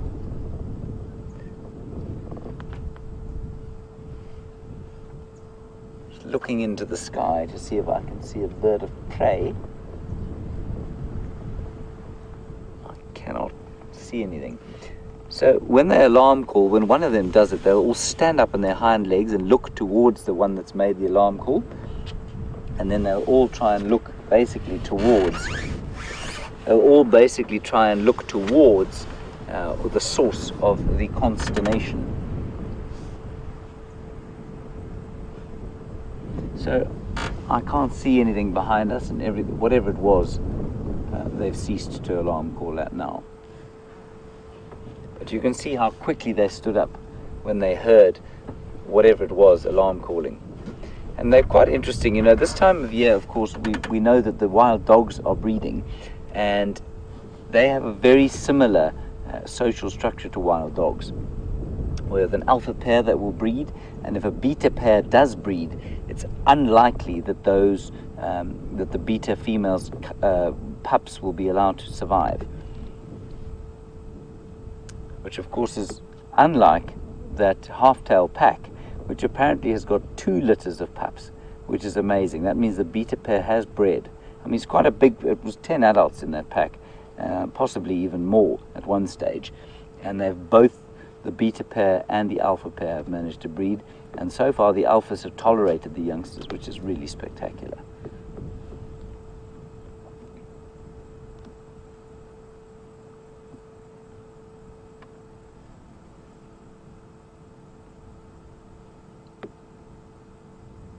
Otherwise all is at peace again, and you can just see them settling down slightly now.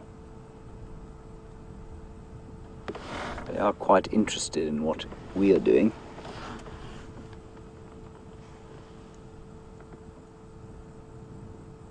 As you can see, they're totally alert all the time. When you're this big in the bush, you need to be very awake, very aware.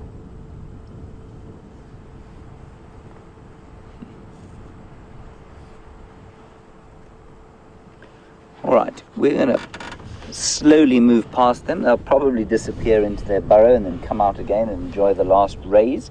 We'll head up towards Buffelshoek Dam, see if anything has decided that it's a thirsty afternoon and they need something of a snifter before the evening.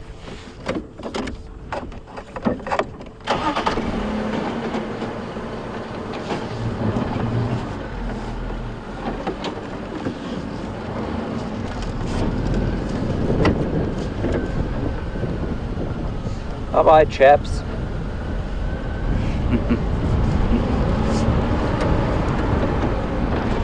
Always enjoy looking at the dwarf mongoose.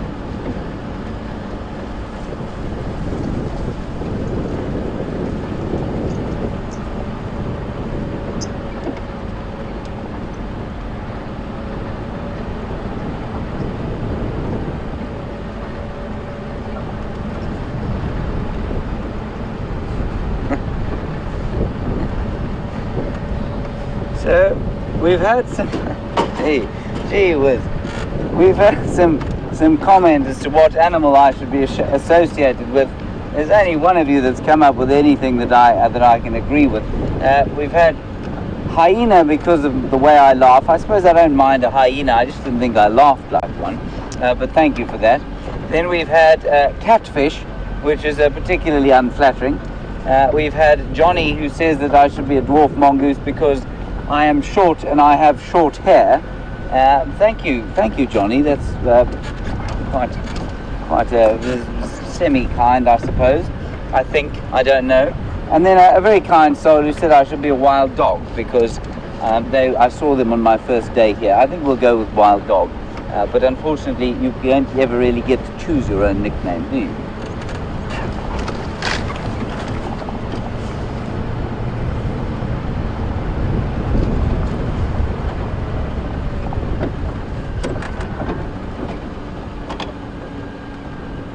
Looking at a bird and deciding if I think it's going to fly away before Andre points his camera at it. I think it is. It was a southern black tit. Bzz, bzz, bzz, psh, psh.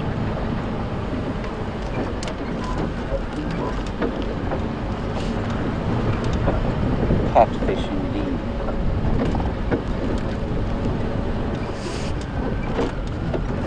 Oh, no, don't want to go down that road.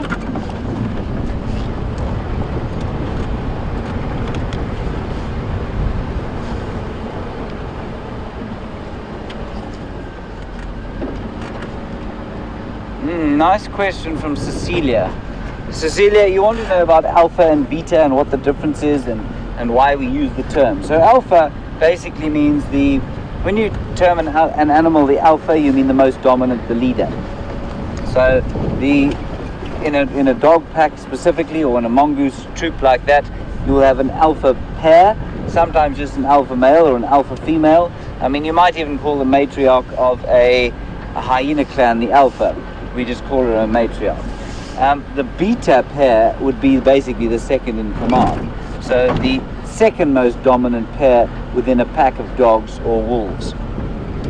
So that's what they would be. And then, of course, in a pack of wolves, oh goodness, that is an amazing spot of not particularly expect. There we go. Dash, it's run away. It was a duiker hiding underneath a log. And in a wolf pack, of course, Cecilia, you'll also have the omega dog, which would be the most subdominant. Dr. Ibrahim, you'd like to know how many pups a wild dog can give birth to. We're up to about 12. I've seen up to 13, in fact. Apparently, this pack that has given birth here, the half-tail pack, has got 5 in one litter and I think 7 in the other. So they're looking pretty good for the future. It's unlikely that, or in fact it's almost impossible that all of them will survive to adulthood or a year old. But you know, with 12 pups and 10 adults in the pack, it's looking pretty good for them.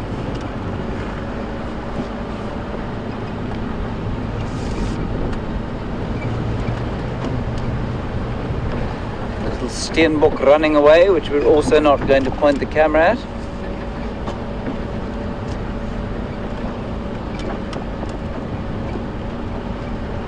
Right, while we go and see what's happening at Biffleshoek, we're going to go across to Jamie.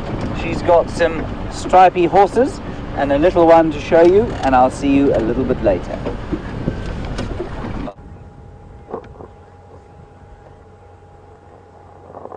So guys, welcome back, and we do indeed have some stripy horses, and in particular one very cute little one who is standing in the road.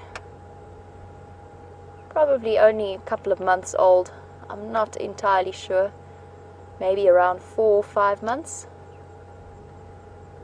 but very, very cute.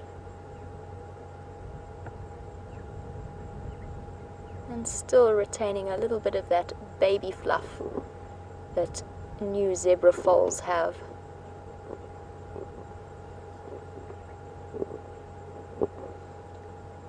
And when I did see this herd, there's actually 2 babies in it. I haven't seen the second one at the moment. I saw them a little bit earlier when I was making my way towards Arathusa. But still very, very cute, and almost looks a little bit unsteady on its legs.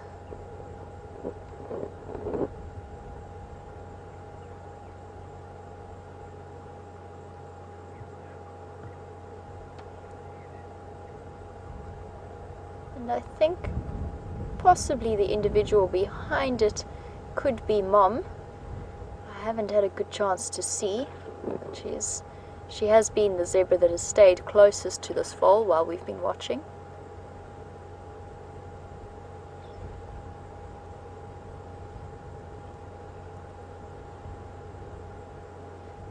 And it's not uncommon to see zebra babies at any time of the year, so they don't have a specific breeding season.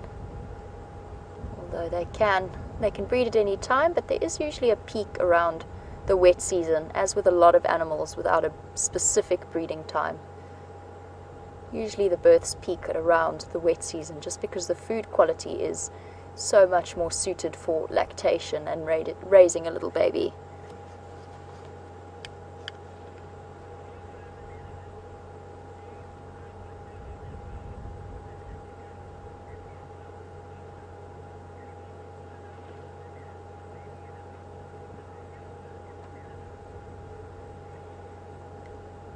So Hilma from the Netherlands, welcome to the Sunset Safari. And while we are watching these striped horses, as James referred to them, she was wondering if we get any other wild horses in Africa.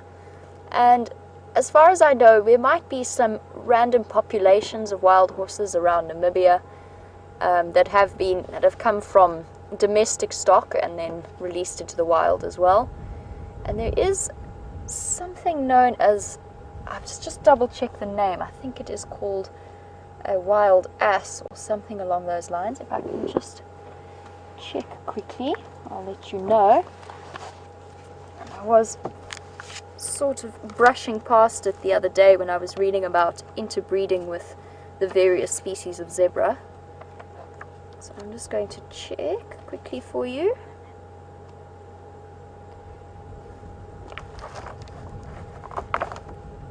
But an interesting question, and one that I don't actually know all that much about, so definitely something I'm going to follow up on when I get back this evening.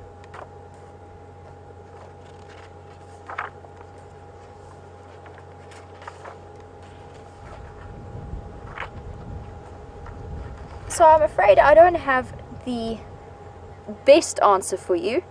I'll have to go and double check, and I'm sure that some of you would also be able to tell us a little bit more about the wild horse status in Africa. And I do know that donkeys and zebra can interbreed, and they do not produce fertile offspring because their chromosome numbers are different, but they have been known to interbreed. And I'm not sure what you would call something like that, maybe a zonkie, a debra, something along those lines. But obviously something that we do try and avoid now in terms of being conservation minded, which is one of the reasons there's very, very strict rules about having various pets in protected nature reserves and game reserves around the country, even in terms of something like a pet cat. You've got to be very, very careful, because one of the things that really threatens the indigenous population of African wildcats is their hybridization with domestic cats.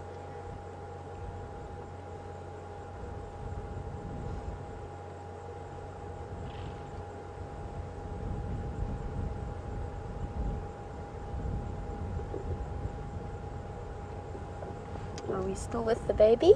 Yeah, I'm on his tail now. There you can see it's still got and retained that fluffiness, and the tip of the tail is not nearly as long and efficient as a fly swatter as the adults.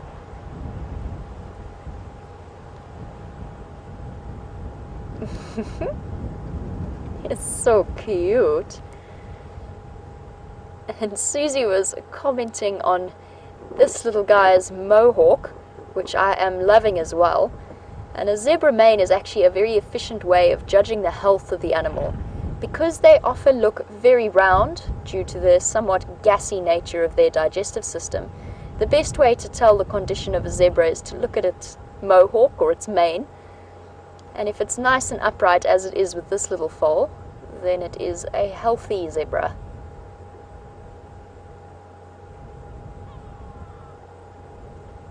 And you can see already so young, but adapted already to eating solid foods. And I would say that this one is probably still suckling, but supplementing with the grasses that it will be eventually weaned onto completely.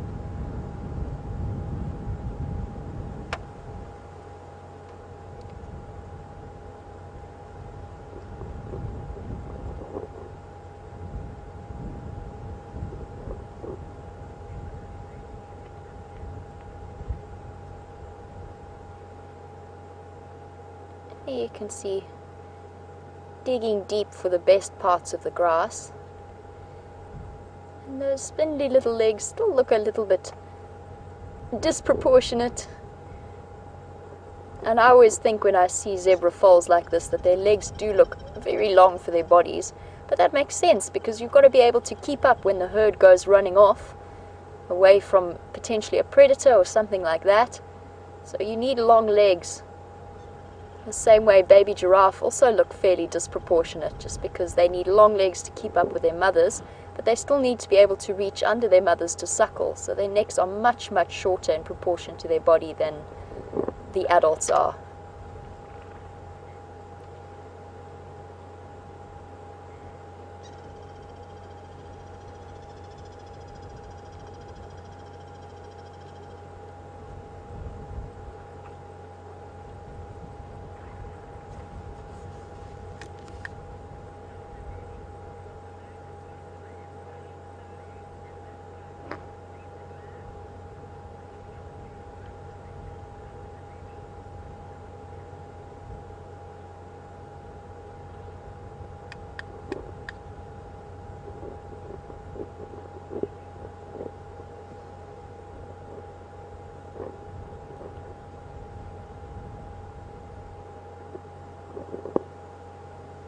And it is a wonder to think, as we look at these striped horses, how incredibly fascinating nature can be. Because although there are lots of different theories about why these zebra have these stripes, there's no actual definite answer as far as I'm aware, and there are lots of supporters of the different theories. The most obvious being the camouflage aspect, and it is certainly the case that it helps to break up their outline and for them to disappear into the bushes.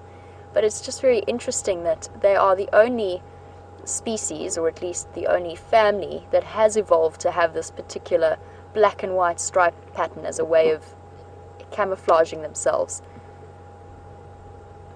There's also a lot of theories about the way that the stripes affect thermoregulation. So with the black stripes heating up faster than the white stripes and creating micro air currents to just cool the zebra down. All very interesting, and I think I'll probably stick with the conventional one of the amazing camouflage that it provides. But of course it doesn't have to be one or the other, it can be all of them. Just a magical coming together of a really very effective design that nature has provided.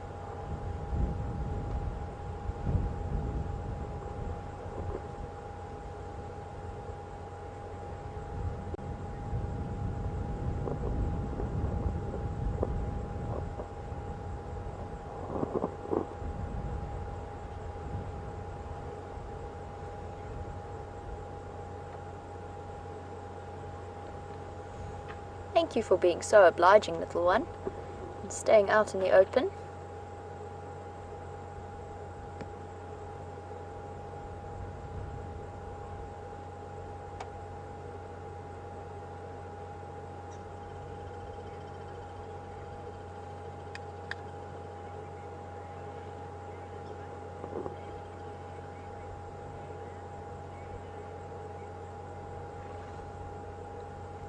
And look how tidy this little one is. Very, very cute.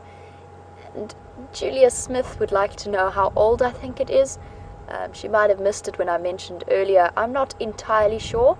I'm putting it at around 4 to 5 months, but I could be wrong. It might be even younger.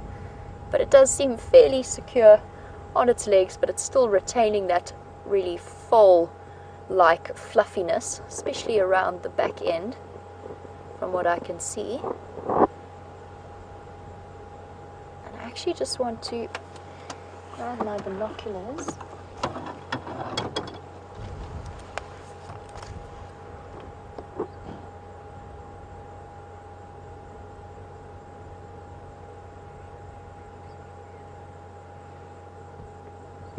It really is incredibly fluffy and sweet, and I particularly love the tufts just around the top of the lower spine.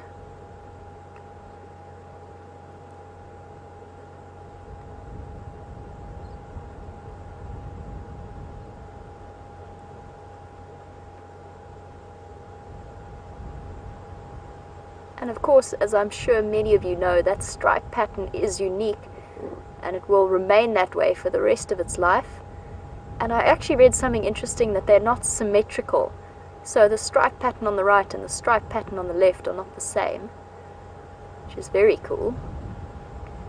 And of course, the only way that that will be altered is if it has a small injury or a cut that then heals over, and then you get amazing scar patterns where the black stripe suddenly feeds into the white stripe, and so on.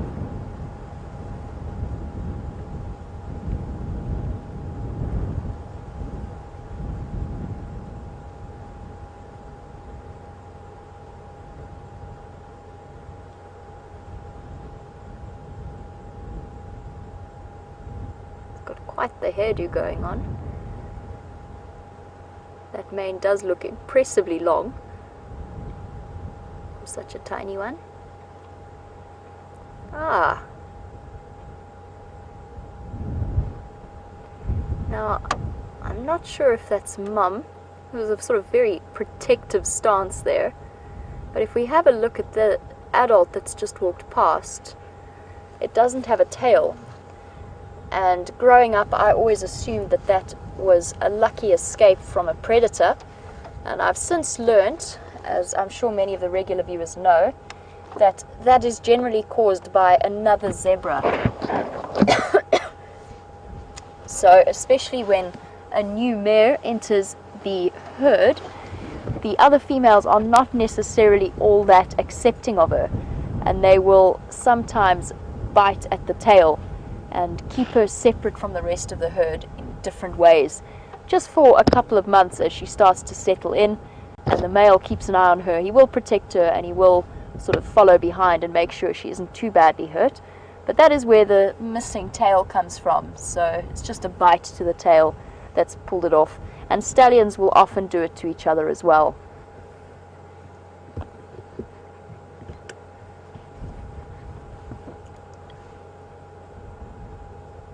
So guys, I think our zebra herd is starting to disappear, and I would like to make my way towards the hyena den before it gets too dark for us to spend a bit of time with them there. So for now, I'm going to send you back to James, who is at Buffelshoek Dam, and I will catch up with you guys in just a few minutes.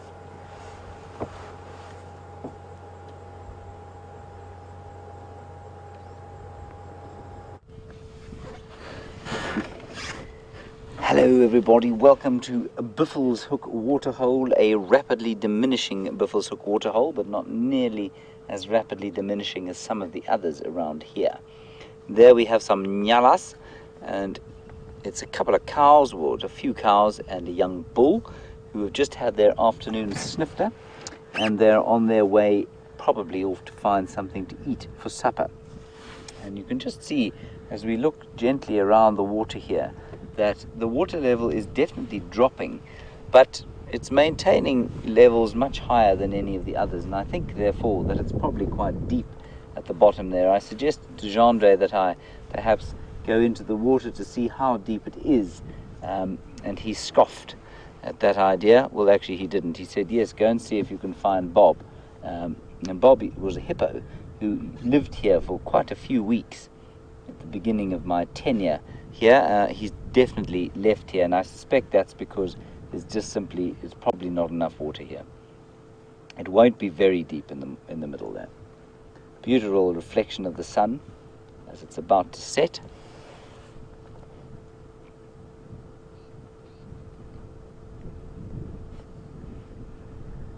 It's quite spectacular actually, Gendre. Very artistic of you. This, of course, is where we had that massive herd, or Scott had that massive herd of buffalo the other day, probably about 400 animals at least. Unfortunately, they seem to have disappeared back off to the northwest. So we are going to carry on from here. We haven't had any further evidence of mvula tracks, so I'm not going to worry too much about them at this late stage of the afternoon. If we come across something, then that's great. If we don't, well, there'll be lots of other interesting things to look at. Something's calling up there. Don't laugh, Andre. There's a bird calling in the tree. I can't see what it is there. Right, here we go.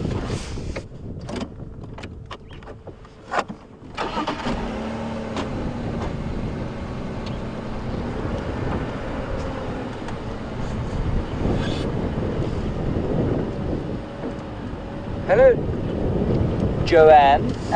You have an interesting question. You want to know how many days we work before we have some time off. Well, in theory, it's supposed to work that we work 6 weeks on, and then 2 weeks off, and that's 7 days a week. But if we have a full complement of staff, which we do now, of course, with Jamie having arrived, then there'll be 3 on site at any one time. So you'll notice that we work 2 drives on and 1 drive off. Cameramen, the same deal. They have a slightly different arrangement because that's how they've just done it. They do 2 days on, 1 day off. We're slipping quite precariously into Biffle's Hook Dam here. It's okay, we've made it past. I say it looks very inviting. I wouldn't mind a swim in there. I'd have to do that at some stage. And I'm very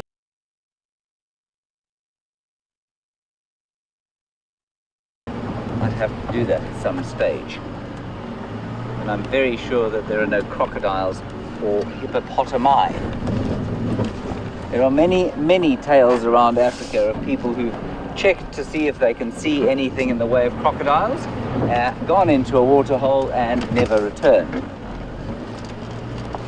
The crocodiles are very good at moving fairly large distances and going into waterholes like this and staying concealed. So basically, it's 6 weeks on, 2 weeks off, and that's how we work.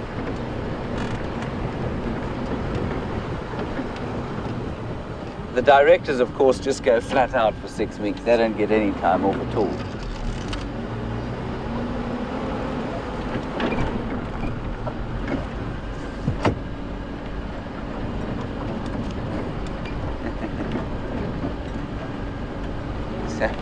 They, I suppose, need a big shout out. Same with Eugene and Alex, actually. It's a vast team that brings you this fairly remarkable thing that is the live game drive. We have, obviously, the cameraman, 4 cameramen and 4 guides or presenters. Then we've got the 2 full-time directors, Tara and Nikki. And then we've got a number of associate producers or assistant producers, I'm not sure what the correct term is, 3 of them. that live alternately in Johannesburg and here, and they watch every drive and sort of see what's going on. Then we've got, of course, Eugene and Alex, who are involved in the dark arts that allow us to bring you this broadcast. What they are able to do is quite remarkable, and even more remarkable given that they are basically achieving what very much larger companies have failed to do. So they're pretty impressive. And then we have, of course, higher up the chain, Peter and Emily and Graham, and that's the little team that is WildEarth. And of course all the Zoomies, and then of course all of you who are watching, and without you, of course, this would be an entirely pointless exercise. So we are extremely grateful for all of your time while you're watching. And of course, I've just been reminded by Jean-Andre that I'm missing two very important staff members. But we are very grateful for all your comments and questions. Then there are two other staff members who tend to be a little bit more behind the scenes, one of whom is a Zambian called Manuel, and he does our cooking for us and our food orders and that sort of thing. He's a remarkable young man. He's a chef. He's about, I think he's about 22 years old, 23. He's built like Manny, that boxer, Manny Padiachi, I think, isn't, not Padiachi. What's his surname? That's the middleweight. We'll say he's built like Floyd Mayweather Jr. And he's a remarkable cook. And then we have Zodwa, the marvelous woman who looks after the housekeeping at the camp we live. And that, everybody, is the entire staff complement of WildEarth as far as I can make out.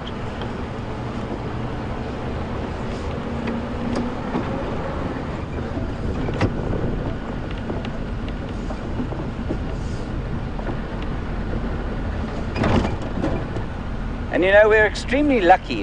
In fact, Jean-Andre and I were just talking about this on our way out here. We share rooms, so we live in a fairly small confined space. You know, you can't just bring a giant team onto a game reserve and live in luxury, because then you'd take up most of the game reserve. So we share rooms, and which we don't mind, and we live in very close by all the time. And quite remarkably, the group of people that's come together, and we're all from very disparate backgrounds, we're all different ages, we seem to get on with each other amazingly well. It is really quite astonishing.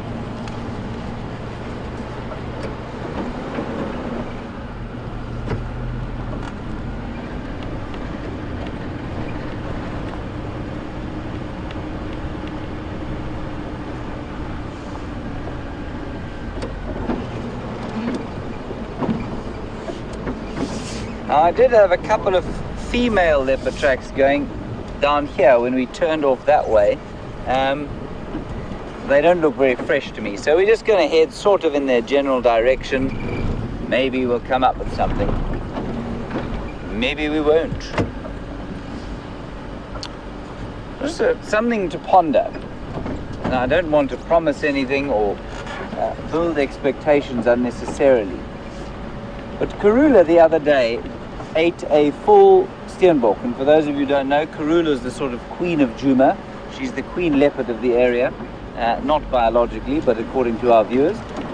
She's most loved, and she's a wonderful leopard to view. She caught a steenbok and ate it in one sitting and then disappeared. We didn't find her again. Now the last time I saw her, the first and only time in fact that I've seen her, she looked quite pregnant. So here's the question: has she perhaps given birth somewhere and eaten that steenbok at such a speed because she needed to get back to her youngsters? That is, of course, wild conjecture, but it's certainly not impossible.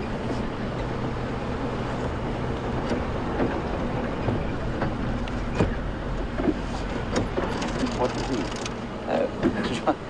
Jean-Andre spotted some buffalo, which shouldn't be particularly difficult to see. There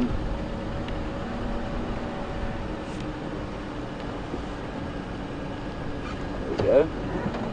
Jean-Andre, this angle's not great. Say when.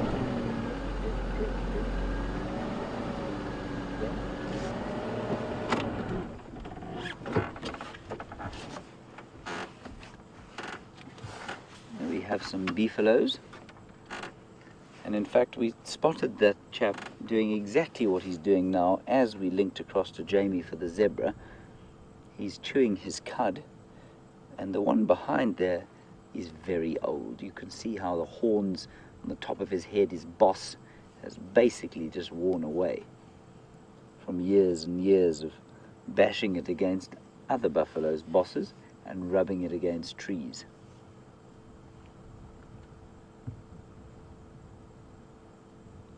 Gnarled old face, and every time he shakes his head, did you see all the flies that came off there? There's a drongo flying around there.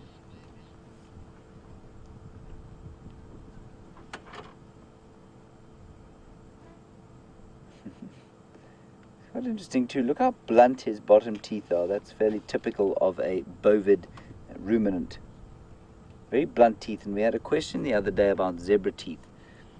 Somebody said they thought they'd seen a canine or read something about a canine in a zebra. Not in the way of lions, but they've certainly got much longer, sharper teeth that are used, in defense quite extensively. Oh, shame, he's very exhausted. Look at all the flies. Gee whiz, no wonder there's a drongo hanging around there. He's have a field day. Thousands of them.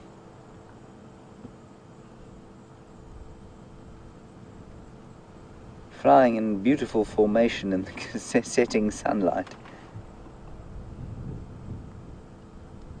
It brings to mind the incredible formations of quelea birds and starlings that you get all over the world. Well, quelias in Africa and huge flocks of starlings in, I think it's North America and possibly in Europe, and millions of birds flying in perfect precision. And nobody really knows how on earth they do that. If you were to put that many aeroplanes in the sky and tell them all to turn direction at the same time, there'd be some very nasty accidents. They never crash, those birds. A bit like those flies there, didn't seem to be crashing into each other. How they do that, no one knows.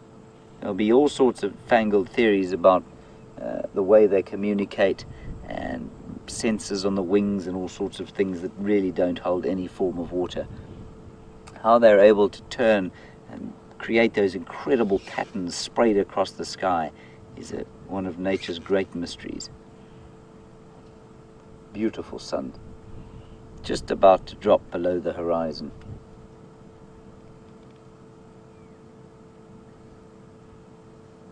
So silent tonight, so silent.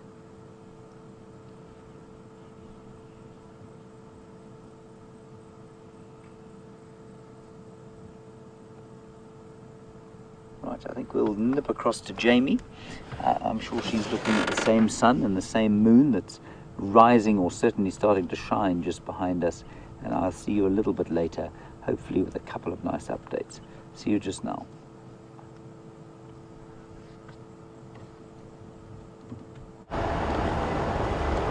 So guys, welcome back, and you're just joining me for the last leg of my journey to the hyena den.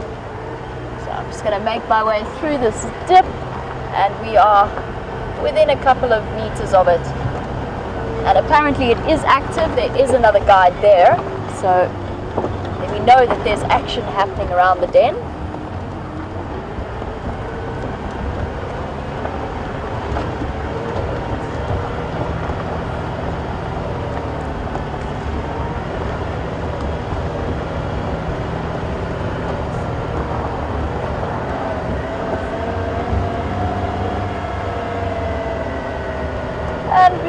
Go in, I'm just going to switch over to low range just to keep my revs nice and low when I enter this sighting.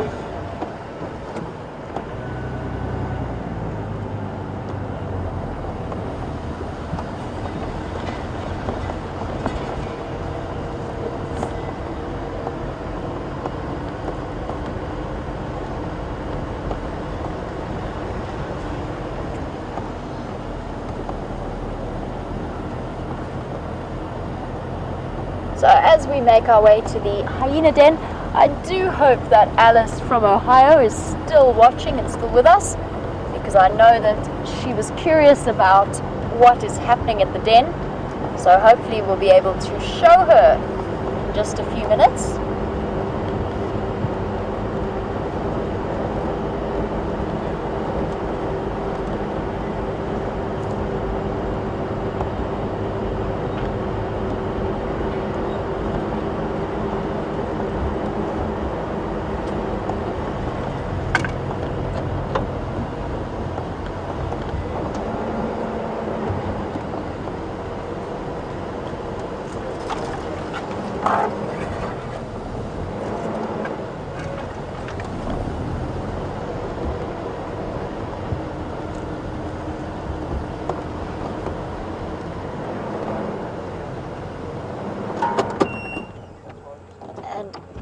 Is indeed active. We've got the little one out and about. And for those of you who were with us for the fireside chat on Sunday, we have been sort of roughly weighing up the various dynamics of this particular clan and the females that we're seeing at this den site. And if you were with us, you would have heard us guessing that this old female that is this youngest cub's mother is most likely the matriarch of the clan, and we're judging that purely by the behavior of her cub and her behavior around the other hyenas and the other mothers. And we also came to the conclusion that this particular little cub is a female. So we're just judging that by its behavior. And for any new viewers, there is a very strict hierarchy system in a spotted hyena clan, with the matriarch right at the top, and her babies will inherit her status. So the females always higher up on the social scale than the males, and each cub inherits its mother's social status. He's having a nice nibble on a piece of log there, just exploring his new world, oh sorry, her new world, with her mouth. And really interesting was, I think it might have been Monday morning, I sort of lose track of the days around here, but maybe Monday, maybe Tuesday morning, Scott was out tracking for us, and he actually saw this female all the way up at Sydney's dam. Now I'm not sure of the exact distance, but that is a good couple of kilometers away from this den site, and she was obviously returning from a kill. Watch your head. Duck my head down. Ooh, and into the tunnel.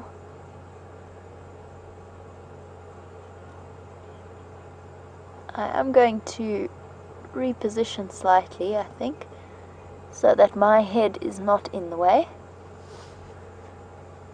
And just while this little cub has disappeared off into the tunnel. Okay, I'll just move slightly. Let's see if we can maybe get a visual still of that cub. I just want to see if it has gone in to sleep or possibly just exploring still.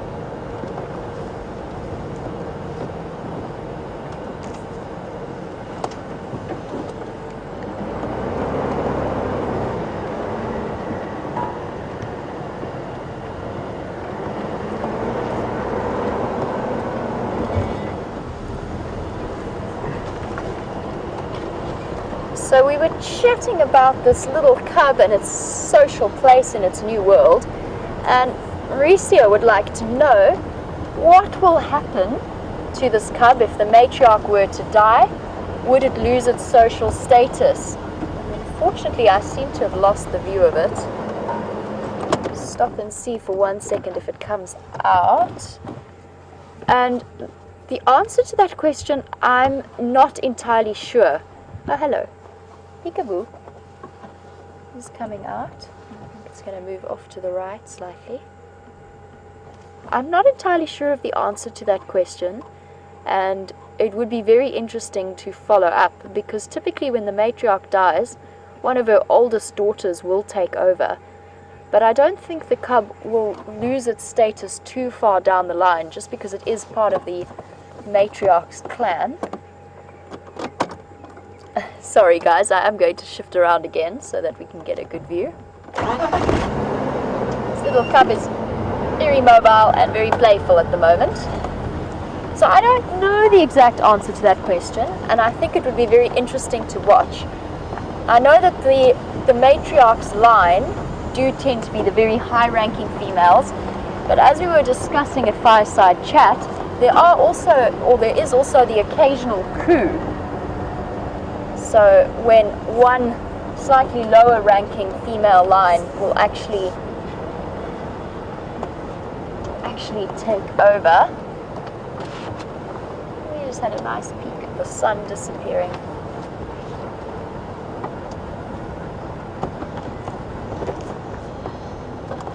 Maybe if you can angle us a little bit in.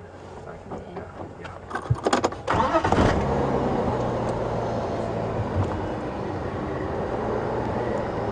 Perfect. Thank you. And we've still got the little one peeking out. She is becoming very brave.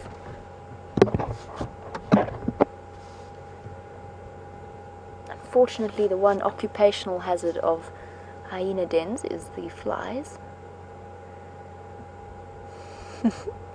Just like a little curious puppy or a kitten having a nibble on whatever they can find.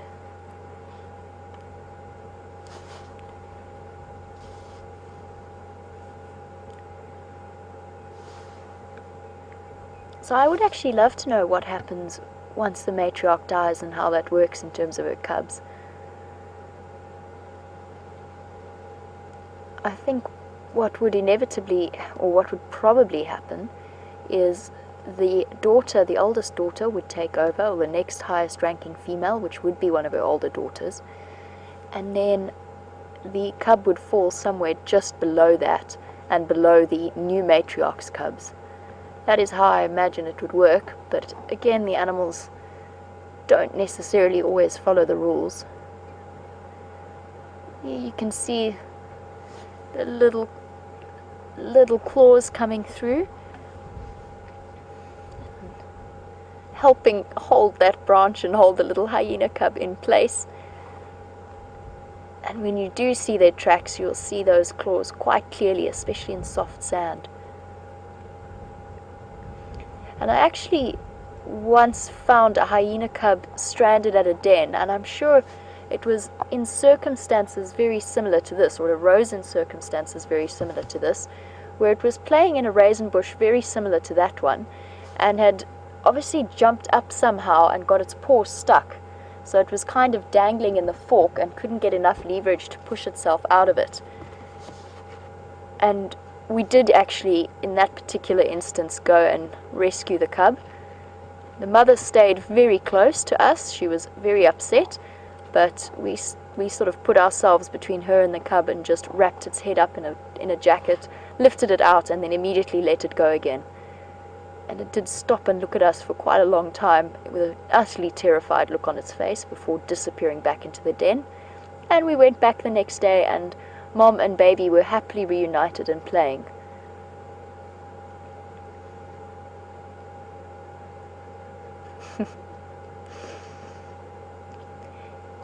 And as some of the more regular viewers will know, spotted hyena are my favorite animal. I really love watching them. They're never boring at an active den site. Something's attracted its attention. I think it was just a fly.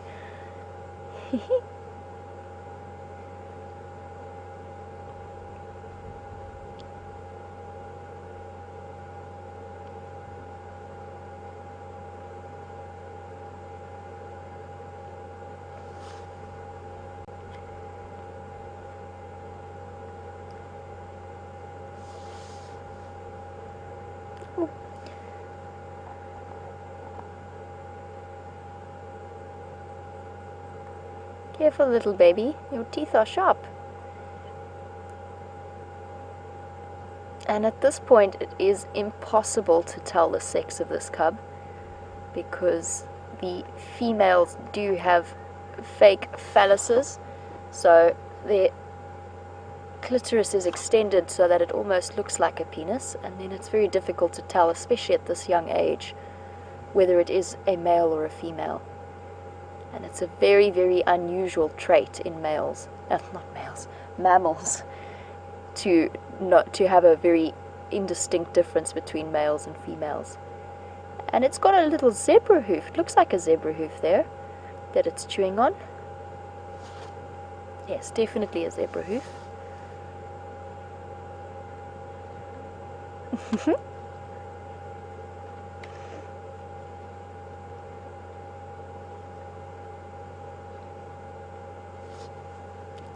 Makes a perfect chew toy.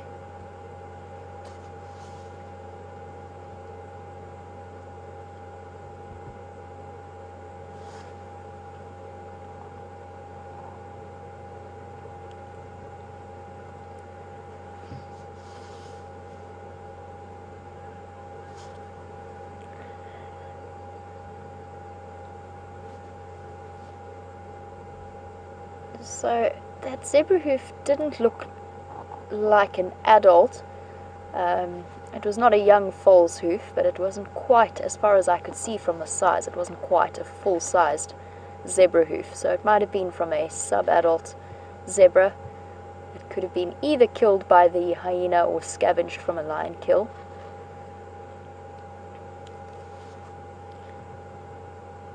Come on close on the mom's face. And this is the female that we think is the matriarch, and she is very large, and she is starting to go bald, which suggests to us that she is getting on in years. And we've just been judging the various, or weighing up the various factors in deciding that we think she is the matriarch. And she does have an enormous scar along her back as well, which is a very clear identifying feature.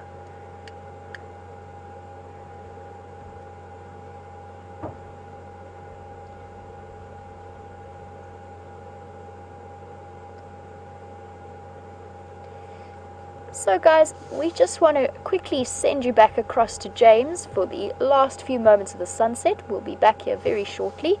Until then, see you soon.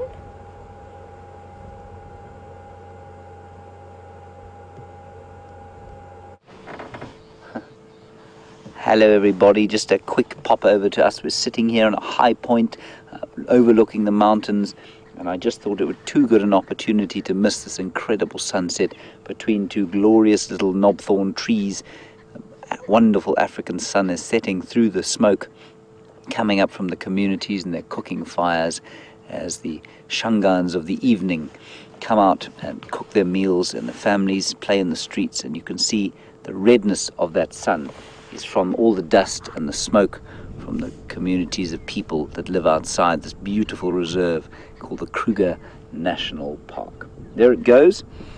We'll send you back across to the hyenas now, and I'll see you a little bit later.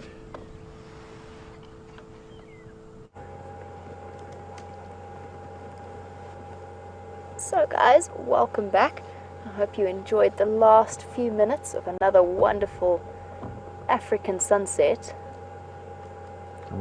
And before we left, we were just chatting about that scar that you could see there on the female's back.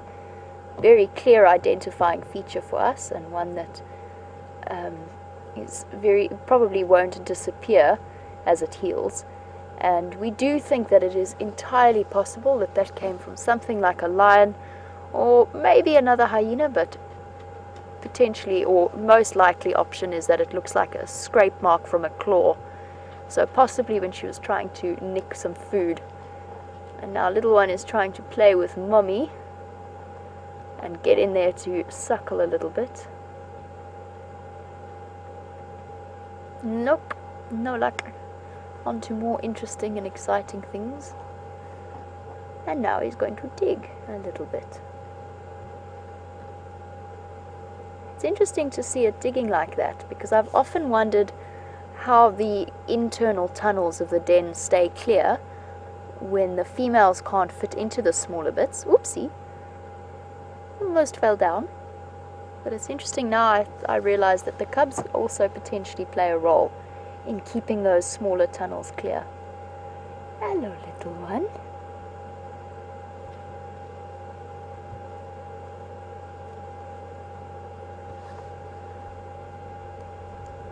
going exploring. You are definitely getting braver by the day.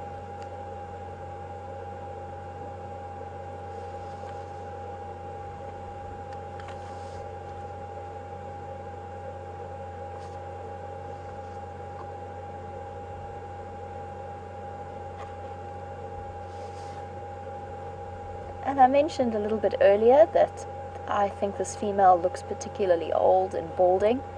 And Mauricio would like to know sort of roughly how old, and maybe we could chat a little bit about how old hyenas can live to be. And I have heard of a case of a hyena in the wild living over 16 years. I think it reached somewhere close to the 20-year-old mark, but that would be fairly unusual. I'd be guessing, but I would put this female at maybe 12 years of age, maybe a little bit younger, but still quite old for hyena years, especially living out in the wild with lions.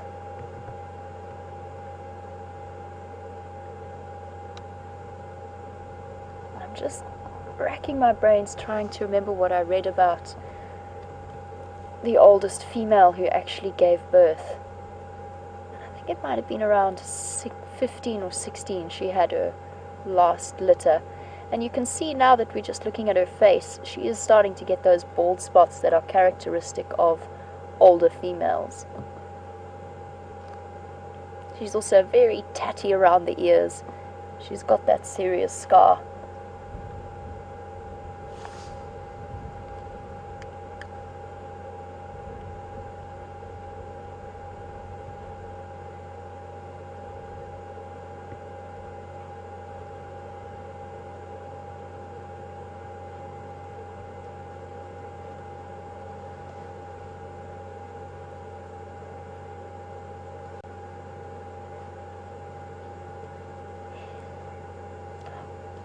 Well, actually, Kevin has raised an interesting point about a sighting that I think was Scott's. It was a couple of days before I started working here, but I did see the clips of that particular sighting, and there was a lot of vocalization happening. And the mother was lying in the den, and another individual came up, and the mother was vocalizing fairly thoroughly, just as a warning sound. But the other hyena didn't heed those warnings and kept sort of trying to stick its nose in the den. So Kevin was just wondering why that was. And it's a difficult one to judge, but I think it was mainly because the matriarch was quite comfortably ensconced in where she was and didn't actually feel like moving. And the baby was well protected behind her, the cub was well protected behind her. And it could also just have been a sort of low-level warning, and if the female that had approached had gone any further in irritating her, she might have actually responded more aggressively. But it was the position that she was in at the time. She was quite comfortable, and I don't necessarily mean that in a lazy way, just she was comfortable in the security of her cub and the security of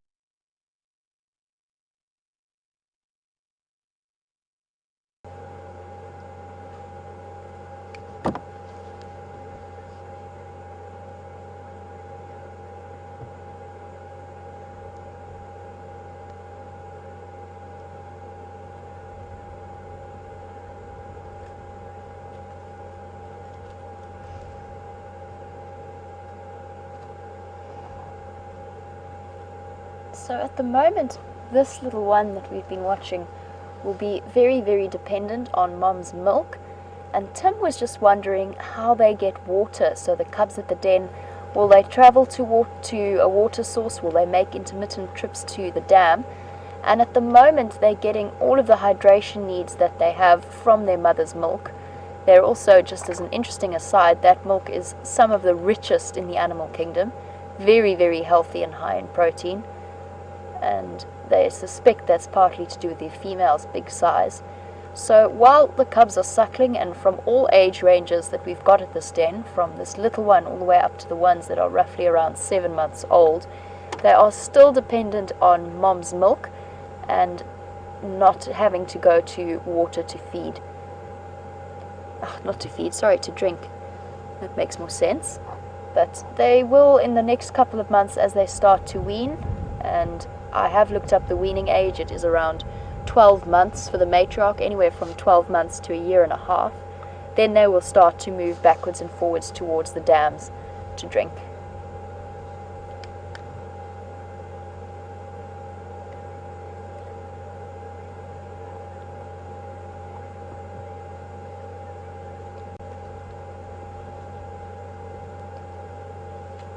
So I mentioned a little bit earlier that we, or Scott at least, saw this female a good couple of kilometers away, either scavenging from a kill or hunting for herself.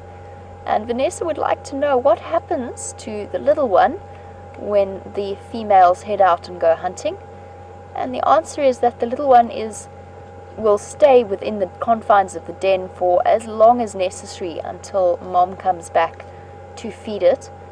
And she won't be gone for too long, but during that time, and you'll see when you do drive up to an empty den, you generally don't see cubs this young out wandering about on their own. Some of the older cubs, the sort of 5 to 7 month old ones, they are popping out every now and again, but they are a lot more nervous when there are no adults present, and they will sooner run into the safety of the den than take any chances. Then as soon as mom or one of the other adults are around, then the cubs start to become very brave and very adventurous. But they have learned that the den is a safe place if any predators come through. And as I mentioned earlier, those tunnels deep in the den site are very, very small, small enough that the cub can hide there and even another adult hyena wouldn't be able to reach it. So the mom will come up to the den and start little soft, deep contact calls if the cub is not outside, and it will come running out.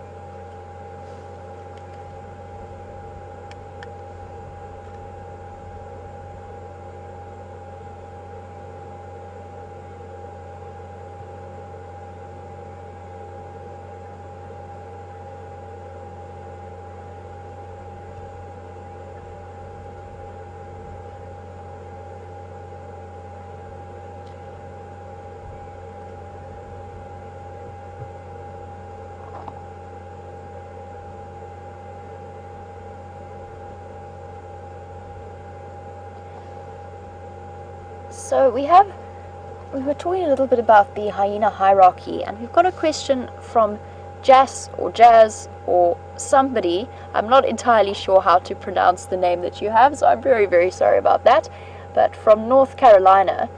And the question is, surely this matriarch would have had previous litters, and would the older females not be heir to or next in line in terms of hierarchy status rather than this little cub? And that is true. Her older daughters, oopsie daisies, once the young cubs start to grow up and reach adulthood, then they will slot in below the higher ranking daughters, so the older daughters of the matriarch. And the way that it kind of works is this little one has inherited quite a high status, almost directly below the matriarch, just because it is so young. So she will invest a lot of time and energy making sure that it's not bullied, not in any way disadvantaged, and she'll keep her older daughters, who are now adults, in their place while this cub is growing up. However, once she reaches adulthood, then she will slot in behind her sisters in terms of the hierarchy. That is at least my understanding. Of course, it doesn't always work that way, and it depends on the various individuals, and as I mentioned before, there can be upsets in terms of the hierarchy status. Whoop, that was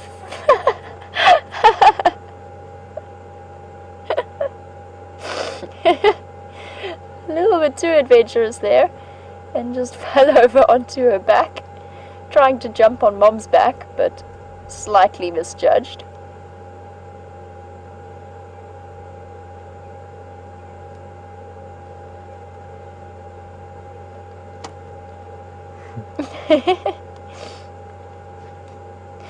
But not to be deterred, still vaulting over Mom, and now chewing poor Mom's ears, and her ears are already looking a little bit tatty, possibly even from the attentions of this little one.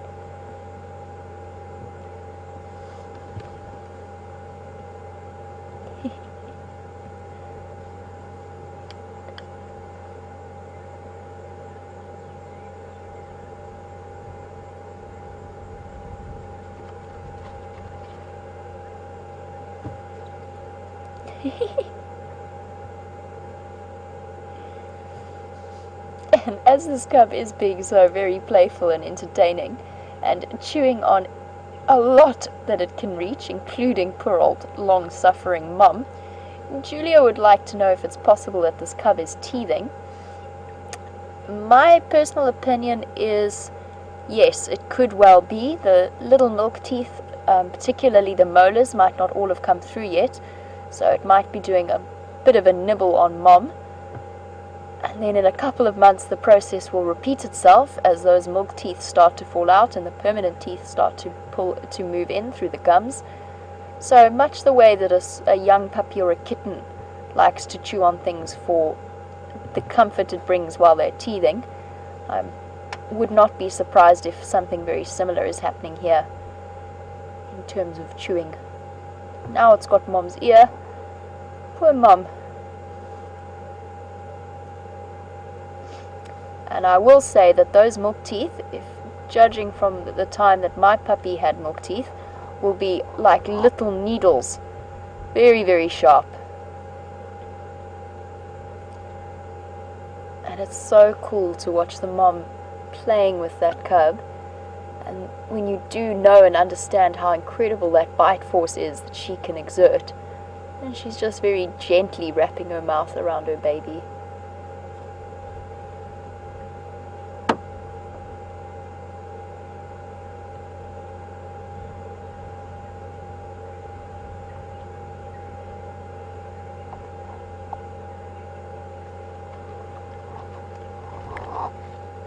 What's up, Mom?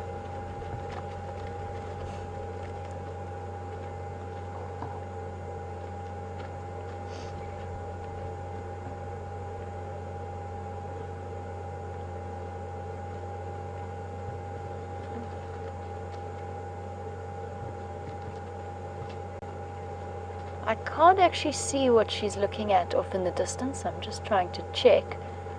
But it's almost like she's putting that cub back into the den, just so that she can check it out. Not very successfully. I imagine it's somewhat like putting a reluctant toddler to bed. Very, very tricky.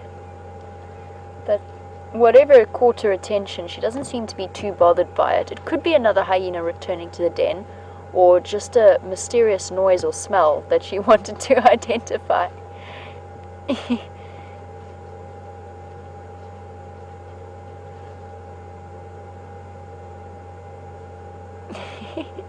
And the little one's got quite a good grip on her head and she can't quite turn herself. Oh, there we go.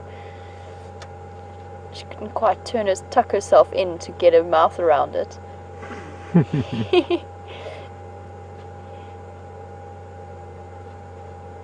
That is so cool. Those terrifying jaws just being put to a really gentle, affectionate use.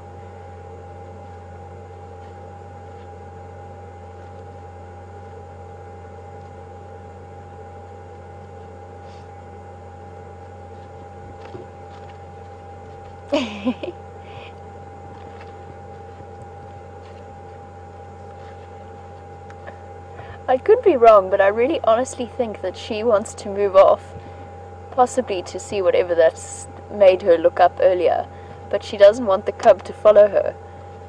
Because every time she tries to move away and the cub follows, she backs away back towards the entrance of the den. So just a possible explanation. Or she's just playing. No, something is... She is definitely listening to something. Oh, there's another hyena coming in. There we go. So we might get some interesting insight here.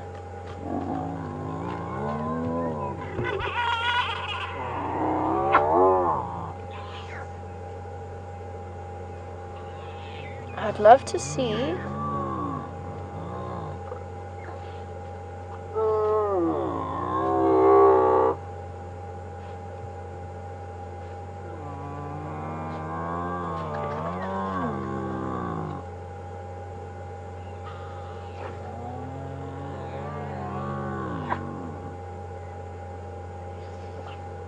So this has been very interesting and something I'd like to definitely ask the opinion of the other presenters on, because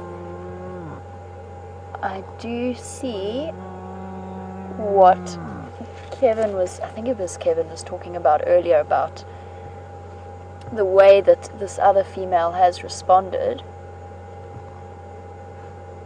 And the cub is definitely not showing any signs of submission, which does still potentially back up our theory. But the female that just came in with tail high up, but now is lifting a leg for that cub to sniff its genitals, which is usually quite a good sign of submission and trust, obviously, because there's quite sharp teeth near a very sensitive area. So very often that leg cock up to the side so that another hyena can sniff the genital area is a sign of submission, and the cub is definitely investigating. So something I need to think about a little bit further, because that tail up approach that this second female displayed is quite similar to a dominance approach, but then the cub is not behaving in any way submissively. I've been trying to look to see if there's a notch in this female's ear, which would make it the mother of the oldest cub at this den site. I couldn't see anything when she came in. I did look.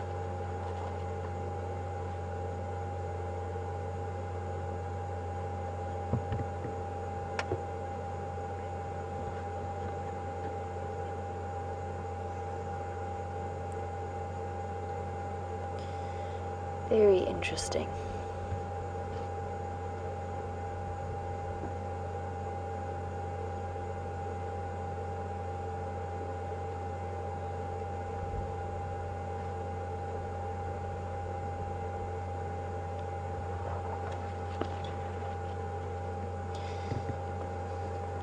To me, the second female who came in is at the very least smaller than the first mother.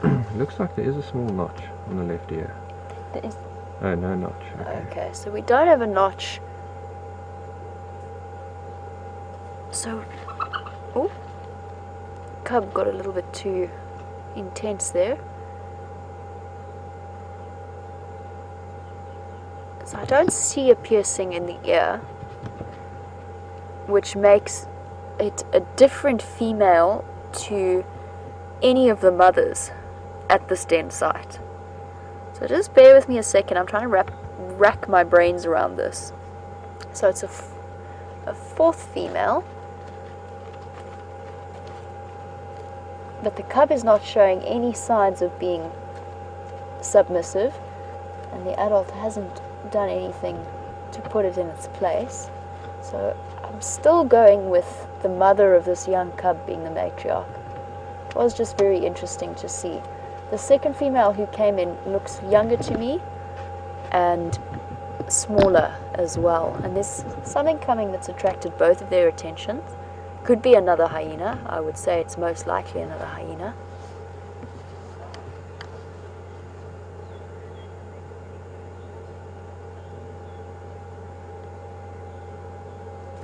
So guys, I know that it is starting to get a bit dark, and unfortunately we can't make it any brighter, and it will be starting to be time to leave this den, just because I don't want to sit with a spotlight at an area with a cub this young. So we are going to have to leave fairly soon, but we have had some interesting food for thought, and one that I'm sure I'm going to be discussing at length with the other presenters. I'm very curious to know their opinion on this. But I do still think that this female with the big scar on her back is the matriarch. One possible theory, it's a theory, is that the female that is, with the scar on her back that we think is the matriarch, is starting to reach the end of her span as the matriarch. So she is reaching quite an old age, and maybe the one that came in is one of her daughters.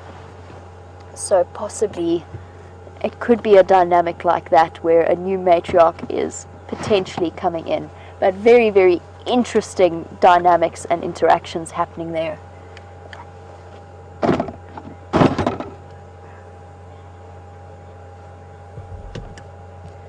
And it seems as though Connie actually agrees with me in that sense. I agree that that female that came in is probably one of her oldest daughters and is next in line in terms of rank. So there might not be a huge rank difference between her mother and herself.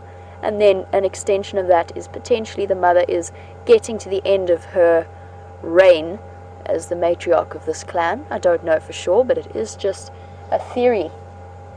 So guys, it is definitely time for me to leave now. I don't want to be putting spotlights or any lights on this little cub. I'm going to leave mom and baby in peace to enjoy the evening, and we shall go on a night drive and see what we can find. It's always exciting, you never know what's out there. And at this time of year, it could be anything from porcupines to aardvarks. They are all wandering around while in winter a little bit earlier, just because it is that much colder. And it is cold. I'm already starting to feel a chill, and I know I'm going to feel it more as I'm driving.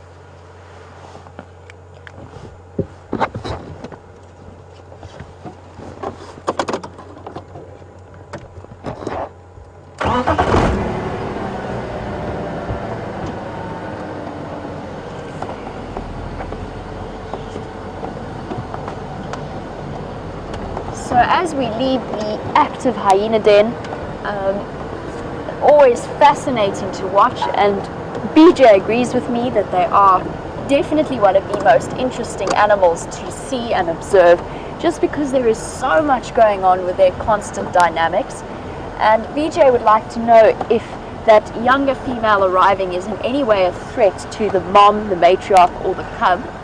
And the answer is, from my side, no, I don't think so. That was very, very low level. I would barely even call it aggression. It was more of a greeting sound, maybe just a little bit of a warning behind it. There was a slightly menacing undertone to it, but definitely no danger to that baby.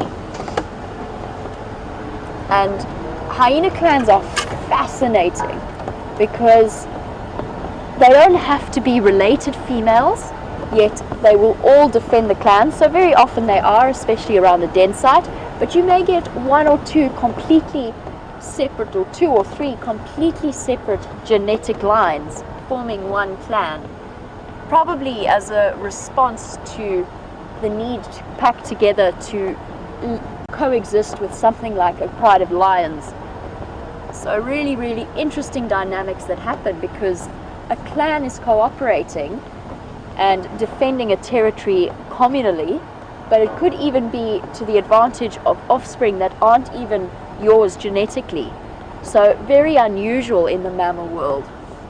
And one of the reasons that I really love hyenas so much. Now that we're away, my mad trips through the bushes this morning with Tingana has definitely shifted my light to face the bonnet. And I don't think we really need to be highlighting the bonnet. It seems a poor use for the light to be put to, so I am just going to fix that particular situation. And while I do, I'm going to send you back across to James for a bit of an update, and I will be back with you a little bit later this evening.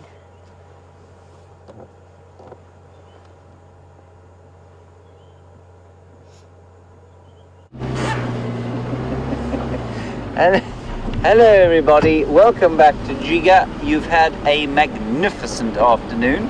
I feel that you have been thoroughly spoilt, far more than Jean Ray and I have, of course.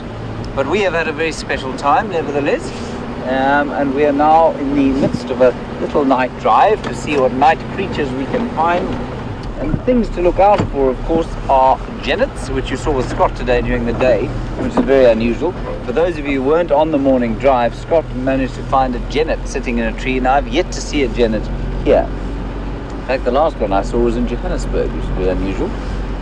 Then you would try and look out for civets, and of course the thing that we see quite often, mammal-wise at night, is the bush baby or galago, lesser galago. Bats fly around. We don't generally allow the cameraman to try and follow them because that leaves the viewers feeling very nauseous. Bats don't tend to stay moving in one direction for very long. And then the other things to look out for would be chameleons, which tend to come out at night or just easier to spot at night. I actually haven't seen one here though, which is quite strange. And of course the great cats, the leopards and the lions and the hyenas are all starting to be active now, although as you saw today, leopards can be active during the middle of the afternoon heat.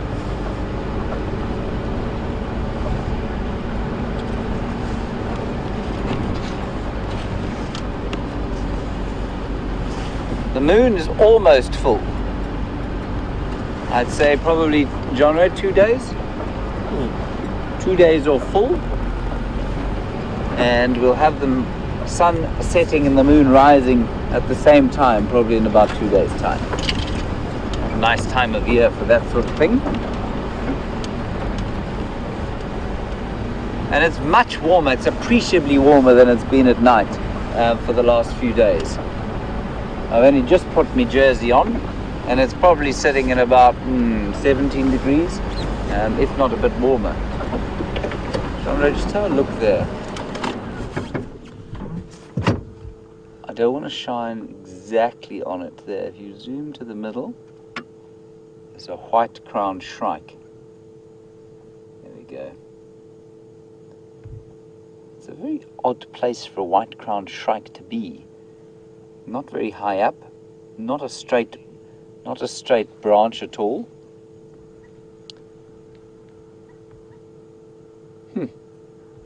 That is interesting. Beautiful white-crowned shrike. I don't generally like to shine too much on birds at night unless they're nocturnal birds, because birds are have binocular vision and color vision. Sorry, it's on the road there. See him there. So because birds have color vision, it means that they're not great seers at night. Now, obviously, some birds can see quite well at night. There's another one. There are two of them there. That's quite bizarre. So nightjars and owls can obviously see at night, and what's interesting is that they obviously don't have colors. So the more colorfully decorated birds, which are active during the day, are unsurprisingly active during the day because they see color. Now, if you are able to see in color, you don't see that well at night.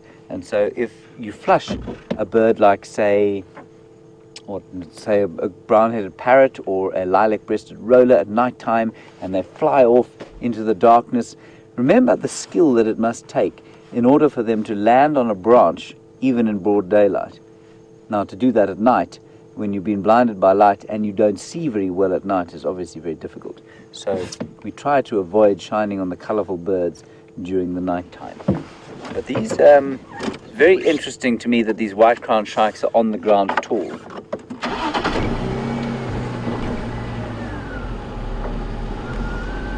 Drongos do it at this time of night. Just for their sort of final, last hurrah of the day, they tend to come out onto the open areas like this, spend a few minutes calling at each other before going off to roost.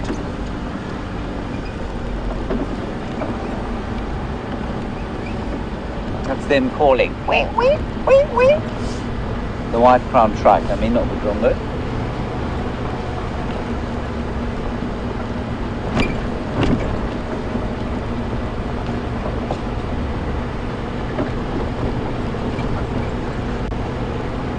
On a bit of a ridge crest here, so that katabatic flow, which makes the dips a bit cooler, hasn't reached us, which is quite nice.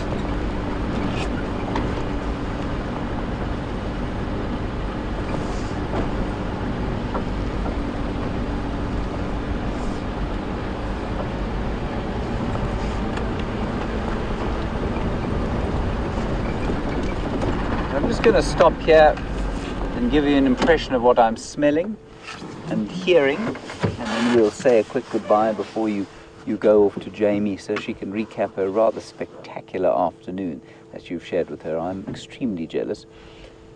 So what I can smell is that faint smell of potato bush, Phyllanthus reticulatus. Beautiful smell that's just so evocative to me of my first times in the bush. A bit of the dust from that strong wind that we've had all day, and there's a definite warmth to this wind which is very nice. It's very much sort of end of wintry type of a feel. Thank you very much to Jean-Andre on camera today. He did in fact share some of his apple with me, which was extremely kind of him. I've had yet to have that experience with the cameraman. It must have been the sterling review I gave him during my discussion of our staff. Thank you to all of you for all of your questions and comments. It really is lovely to hear from you, even when we're just driving around enjoying the magnificent atmosphere that this perfect African wilderness has to offer us. So that's a good night from me and Jean-Andre, and I will see you in the morning. Thank you very much, and see you in the dawn.